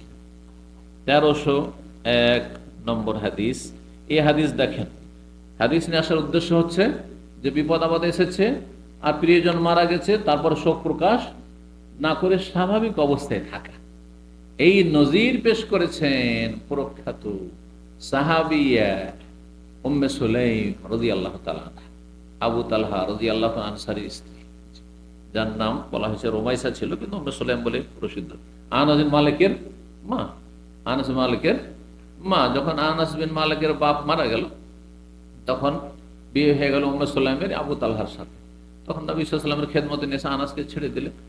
এই উম্মে সুলাইমের ঘটনা শুনে এখানে খুব সুন্দর ঘটনা বলছেন, আনাস বিন মালিকই বর্ণনা করছেন তার মায়ের ঘটনা আর মায়ের স্বামীর ঘটনা। বলছে ইয়াকুল ইশতাকা ইবনুল আবি তালহা, আবু তালহা আনসারীর এক সন্তান অসুস্থ হয়ে পড়ে, অসুস্থ হয়ে পড়ে। কালা বলছেন ফামাতা, তারপরে সে মারাও যায়। ও আবু তালহা খারজুন, যখন মারা যায় তখন আবু তালহা রাদিয়াল্লাহু তাআলা আনহু, আমার মায়ের স্বামী, সে বাড়ির বাইরে ছিল, বাইরে গেছে কাজে কামে। ফালাম্মারাত ইমরাতুহু, যখন তার স্ত্রী দেখলো যে আন্নাহু কাদ মাত, যে ছেলে আমার মারা গেল, হাইয়াত শাইয়ান, কোনো কিছু প্রস্তুত করলো, মানে ঢেকে রাখার জন্য, চোখের আড়াল করার জন্য, যে বাচ্চাটাকে এসে বাড়িতে আমার স্বামী যেন দেখে সে শোকে ভেঙে না পড়ে, ছেলে সন্তান, সন্তান মারা গেছে। হাইয়াত শাইয়ান, কোনো কিছু প্রস্তুত করলো। ওয়া নাহখাতু ফি জানিল, বাড়ির এক কিনারায় সেটাকে সরিয়ে দিয়ে ঢেকে রেখে দিল, মৃতদেহ বাচ্চাকে, ছোট বাচ্চা ঢেকে রেখে দিল। ফালাম্মা জা আবু তালহা, যখন আবু তালহা আসলেন, শুনে গেছেন যে অসুস্থ, বাচ্চা অসুস্থ, চলে জেনে গেছেন, কাজে কামে গেছেন। কাল কাইফাল গোলাম, বাবু কেমন আছে? গোলাম মানে বালক, গোলামের শাব্দিক অর্থ হচ্ছে আরবিতে গোলাম মানে বালক, ভালো করে শুনেন। কিন্তু আমাদের দেশের লোকেরা গোলাম মানে চাকর মনে করে, তাই না, বা দাস। এটা উর্দু। এই উর্দু আরবিকে আমাদের দেশের মৌলভী মাওলানা হুজুররা পার্থক্য করতে পারবে। দেখেন, একটি শব্দ যখন ভাষা পরিবর্তন হয় তখন অর্থ পরিবর্তন হয়। ভাষা পরিবর্তন হলে অর্থ পরিবর্তন হয়ে যায়। জি, তো বলছেন যে কাইফাল গোলাম, বালক কেমন আছে, ছেলে কেমন আছে? কালা, তখন উম্মে সুলাইম বলছেন স্বামীকে, কাদ হাদাত নাফসুহু, সে শান্ত হয়ে গেছে। সে কি হয়েছে? শান্ত হয়ে গেছে। হাদা মানে ঠান্ডা হয়ে গেছে, হাদি শান্ত, সে শান্ত হয়ে গেছে। ওয়ারজু আন ইয়াকুনা কাদ ইস্তারহার, আশা করি সে আরাম পেয়ে গেছে, ভালো আরাম পেয়ে গেছে। এই দুটো ভাষা থেকে কি বুঝবেন? একটা অসুস্থ ব্যক্তি সম্পর্কে যদি বলেন যে সেই ব্যক্তি এখন শান্ত আর সে আরামে আছে, তার মানে সুস্থ হয়ে গেছে সে, তাই না, বা ভালো হয়ে গেছে। স্বামী ওইটা বুঝলেন, বাহ্যিক অর্থ বুঝলেন, কিন্তু তিনি অর্থ অন্য নিয়েছেন। ডাহা মিথ্যা নয়, একেবারে মিথ্যা নয়, কিন্তু এটাকে বলা হয় তাওরিয়া করা, মানে একটু কথাকে ঘুরিয়ে পেঁচিয়ে বলা, যাতে বলনেওয়ালা বলেছেন অন্য অর্থে আর শুননেওয়ালা বুঝলেন অন্য অর্থে। তো যিনি শুনলেন আবু তালহা, তো তিনি বুঝলেন যে আমার ছেলে তো মাশাআল্লাহ তাআলা আরামে আছে, সুস্থ আছে, ভালো আছে। যে অশান্তিটা ছিল শারীরিক, সেই অশান্তি আর নাই, ভালো হয়ে গেছে, তাহলে মোটামুটি আরামে আছে। কিন্তু তিনি কি নিয়ত করেছেন যে শান্ত হয়ে, মানে যে ছটপট করছো আর খুব অশান্তি রোগে অসুস্থতায়, সেটা আর নাই এখন, সে শান্ত এখন। আর আশা করি আরাম পেয়ে, আল্লাহর কাছে নিয়ামত পেয়ে আরাম পেয়ে গেছে, বরজাখী জীবনে আরাম পেয়ে গেছে। এর চাইতে আরাম কি আছে? আরাম পেয়ে গেছে। কথা আপনার থেকে ঠিক আছে না? সে ইব্রাহিম আলাইহিস সালাম যে তিনটি মিথ্যার কথা, বাহ্যিক মনে হচ্ছে মিথ্যা, আসলে মিথ্যা। ইন্নী সাকিম, আমি মানসিক দিক থেকে অসুস্থ, তোমাদের এই শিরক কুফরি দেখে, এই মূর্তি পূজা দেখে, গোটা দেশের মানুষ মূর্তি পূজা করছে, আমার ছাড়া কোনো মুসলিমই নাই, মানসিক অশান্তিতে আছে। থাকবেন না মানসিক অশান্তিতে? আপনার বাড়ির সবাই যদি পাক্কা বিদাতি হয়, মাজার পূজারি হয় আর মিলাদি হয়, আপনি এখান থেকে যাবেন মানে জাহান্নামে চলে এলাম, সৌদি আরব থেকে, হবে না? মানসিক অশান্তির ভাই, খাওয়া দাওয়ার কোনো অভাব নেই বাড়িতে, কিন্তু মানসিক অশান্তি। ঠিক ওই রকমই এমনি আমি অসুস্থ, তোমরা এই যে ডাকছো, আমি অসুস্থ, যেতে পারবো না, মানসিক দিকে অসুস্থ, এটা নিয়ত করেছেন তিনি। কিন্তু ওরা বুঝলো অসুস্থ, দেখ অসুস্থ মানুষটা ডাকবো না, থাক যাই আমরা মেলাতে যাই, মেলা ডাকছিল না। আর সারা উক্তি, সারা আমার বোন, আর প্রত্যেক মুমিন মুসলিম বোন, ভাই বোন, স্ত্রীকে বোন বলেছেন। হ্যাঁ, রাজা, জালেম রাজা কি বুঝলো? জোর বোন। আর তিনি কি নিয়ত করেছেন? যে আমার দিনই বোন, ঠিক আছে না? সারা। আর একটি কি ছিল? হ্যাঁ, বাল ফাআলাহু কাবীরুহুম, যখন সবটি মূর্তিকে ভেঙে দিয়ে বড় যে দেবতাটা আছে, মূর্তিটা আছে, ওর ঘাড়ের ওর কুলাড়িটা রেখে দিচ্ছে। দিয়ে তারপরে যখন জিজ্ঞাসা করলো মান ফাআলা হাযা বিআলিহাতিনা ইয়া ইব্রাহিম, হ্যাঁ সূরা আম্বিয়াতে, হে ইব্রাহিম, এই আমাদের দেবদেবীর সাথে, এই মূর্তিগুলি প্রতিমার সাথে কে আচরণটা করলো, কে ভেঙে ফেললো? বুঝে আমাকে কেন জিজ্ঞাসা করছো? হ্যাঁ, বাল ফাআলাহু কাবীরুহুম, তাদের যে বড় সে করেছে, ওকে জিজ্ঞেস করো। তাদের যে বড় সে করেছে। ওরা বুঝলো তাদের বড় মানে দেবতাদের বড়, এই বড় দেবতা, ওকে জিজ্ঞেস করতে বলছে। কিন্তু তিনি নিয়ত করলেন যে তাদের বড় আমি। এ মূর্তি কথা বলতে পারে না, ইব্রাহিম কথা বলতে পারে, চলতে পারে, ফিরতে পারে, গায়ে শক্তি আছে, রূহ আছে, তা আমি তাদের বড়কে জিজ্ঞেস করো। ইনকামিয়ান তখন যদি বলতে, তারপরে বলতে পারলে জিজ্ঞেস করো, বলতে পারে না সুতরাং জিজ্ঞেস করিও না। ওটা একটা ব্যাখ্যা। তোমরা যখন পূজাই করছো তার বা তাদের এইসব মূর্তিগুলো, তো জিজ্ঞেস করো, যদি জিজ্ঞাসা করো, ও সেই করেছে হয়তো, মিথ্যা আসলে নয়। কিন্তু ওরা বুঝলো একরকম, আর উনি বললেন অন্য নিয়ত। এইরকম করা যায়। আমি বলেছি যারা ধার চায় আপনাদের কাছে টাকা পয়সা, আর যদি দেখেন যে দিবেন না, এই 1 মাস বললে 1 বছরও দিবেন না, আর টাকা আছে, তো মিথ্যা বলবেন টাকা নেই। হ্যাঁ, টাকা ব্যাংকে আছে, বলছে ভাই টাকা আমার কাছে নেই, মানে পকেটে নেই, কাছে তো নেই। ঠিক আছে। আর একটা হচ্ছে আমাকে দেওয়ার মতো টাকা পয়সা নেই ভাই, ধার দেওয়ার মতো টাকা পয়সা আছে, অল্প স্বল্প আমার সংসার চালাবার জন্য আছে, হ্যাঁ আমার জরুরি আছে। ঠিক আছে না, এগুলোকে বলা হয় ঘুরিয়ে পিছিয়ে কথা বলা, জি, যাতে মিথ্যা না হয়। তো উম্মে সুলাইম তাই করলেন। ওয়াজান্না আবু তালহা ভাবলেন আন্নাহা সাদিক, আমার স্ত্রী তো সত্যি বলছে যে আমার ছেলে তো ভালো হয়ে গেছে, তাহলে সুস্থ হয়ে গেছে। তারপর রাত্রে আর বাচ্চাকে দেখতে চাইলেন না, তিনি ক্লান্ত হয়ে এসছেন। রাত্রি যাপন করলেন স্বামী স্ত্রী দুজনে, এক বিছানায় শুইলেন। আর তারপরে তাদের সহবাস হইল। সুবহানাল্লাহ, সহবাস হচ্ছে, তবুও জানতে দিচ্ছে না স্বামীকে যে ছেলে মারা গেছে। কত ধৈর্য তাহলে, সব প্রকাশ মোটেই করছেন না। ফালাম্মা আসবাহা, যখন সকাল হইল, ইগতাসালা, গোসল করলেন ফজর আগে, ফরজ গোসল। ফালাম্মা আরাদা ইয়াখরুজা, তারপরে বাড়ি থেকে বেরোচ্ছেন ফজর পড়ার জন্য। তখন আলামাতু, তখন বলছেন উম্মে সুলাইম, জানেন ছেলে মারা গেছে, ছেলে মারা গেছে, আন্নাহু কাদ মাত, সে মারা গেছে। ফাসাল্লামা নবী সাল্লাল্লাহু আলাইহি ওয়াসাল্লাম, তারপরে নবী সাল্লাল্লাহু আলাইহি ওয়াসাল্লামের কাছে গিয়ে ফজরের সালাত আদায় করলেন আবু তালহা। সুম্মা আখবারান নবী সাল্লাল্লাহু আলাইহি ওয়াসাল্লাম, তারপরে নবী সাল্লাল্লাহু আলাইহি ওয়াসাল্লামকে গিয়ে সংবাদ দিলেন বেমা কানা মিনহুমা, যে স্বামী স্ত্রীতে আমাদের এই ঘটনা ঘটেছে রাত্রে। সন্ধ্যাবেলা এলাম অন্ধকারে, আর জিজ্ঞেস করলাম স্ত্রীকে যে বাচ্চা কেমন আছে, বলে যে বাচ্চা তো আরামে আছে আর শান্ত আছে। ভাবলাম যে ভালো হয়ে গেছে। আর তারপরে সারা রাত তো আমরা ঘুমাইলাম, তারপরে সহবাস হইল, আর তারপরে গোসল করে বেরোচ্ছি নামাজ পড়ার জন্য, তখন বলছে যে ছেলে মারা গেছে। এখন বলছে, ঘটনা কাকে শুনালেন? নবী সাল্লাল্লাহু আলাইহি ওয়াসাল্লামের কাছে এসে আবু তালহা আনসারী শুনাইলেন। নবী সাল্লাল্লাহু আলাইহি ওয়াসাল্লাম বললেন, ফাকালা রাসূলুল্লাহ সাল্লাল্লাহু আলাইহি ওয়াসাল্লাম, আল্লাহ আন ইউবারিকা লাকুম ফি লাইলাতিকুমা, আশা করা যে আল্লাহ তোমাদের আজকের রাতের মিলনে বরকত দান করবেন। দোয়া দিয়ে দিলেন এবং শুভ আকাঙ্ক্ষা প্রকাশ করলেন।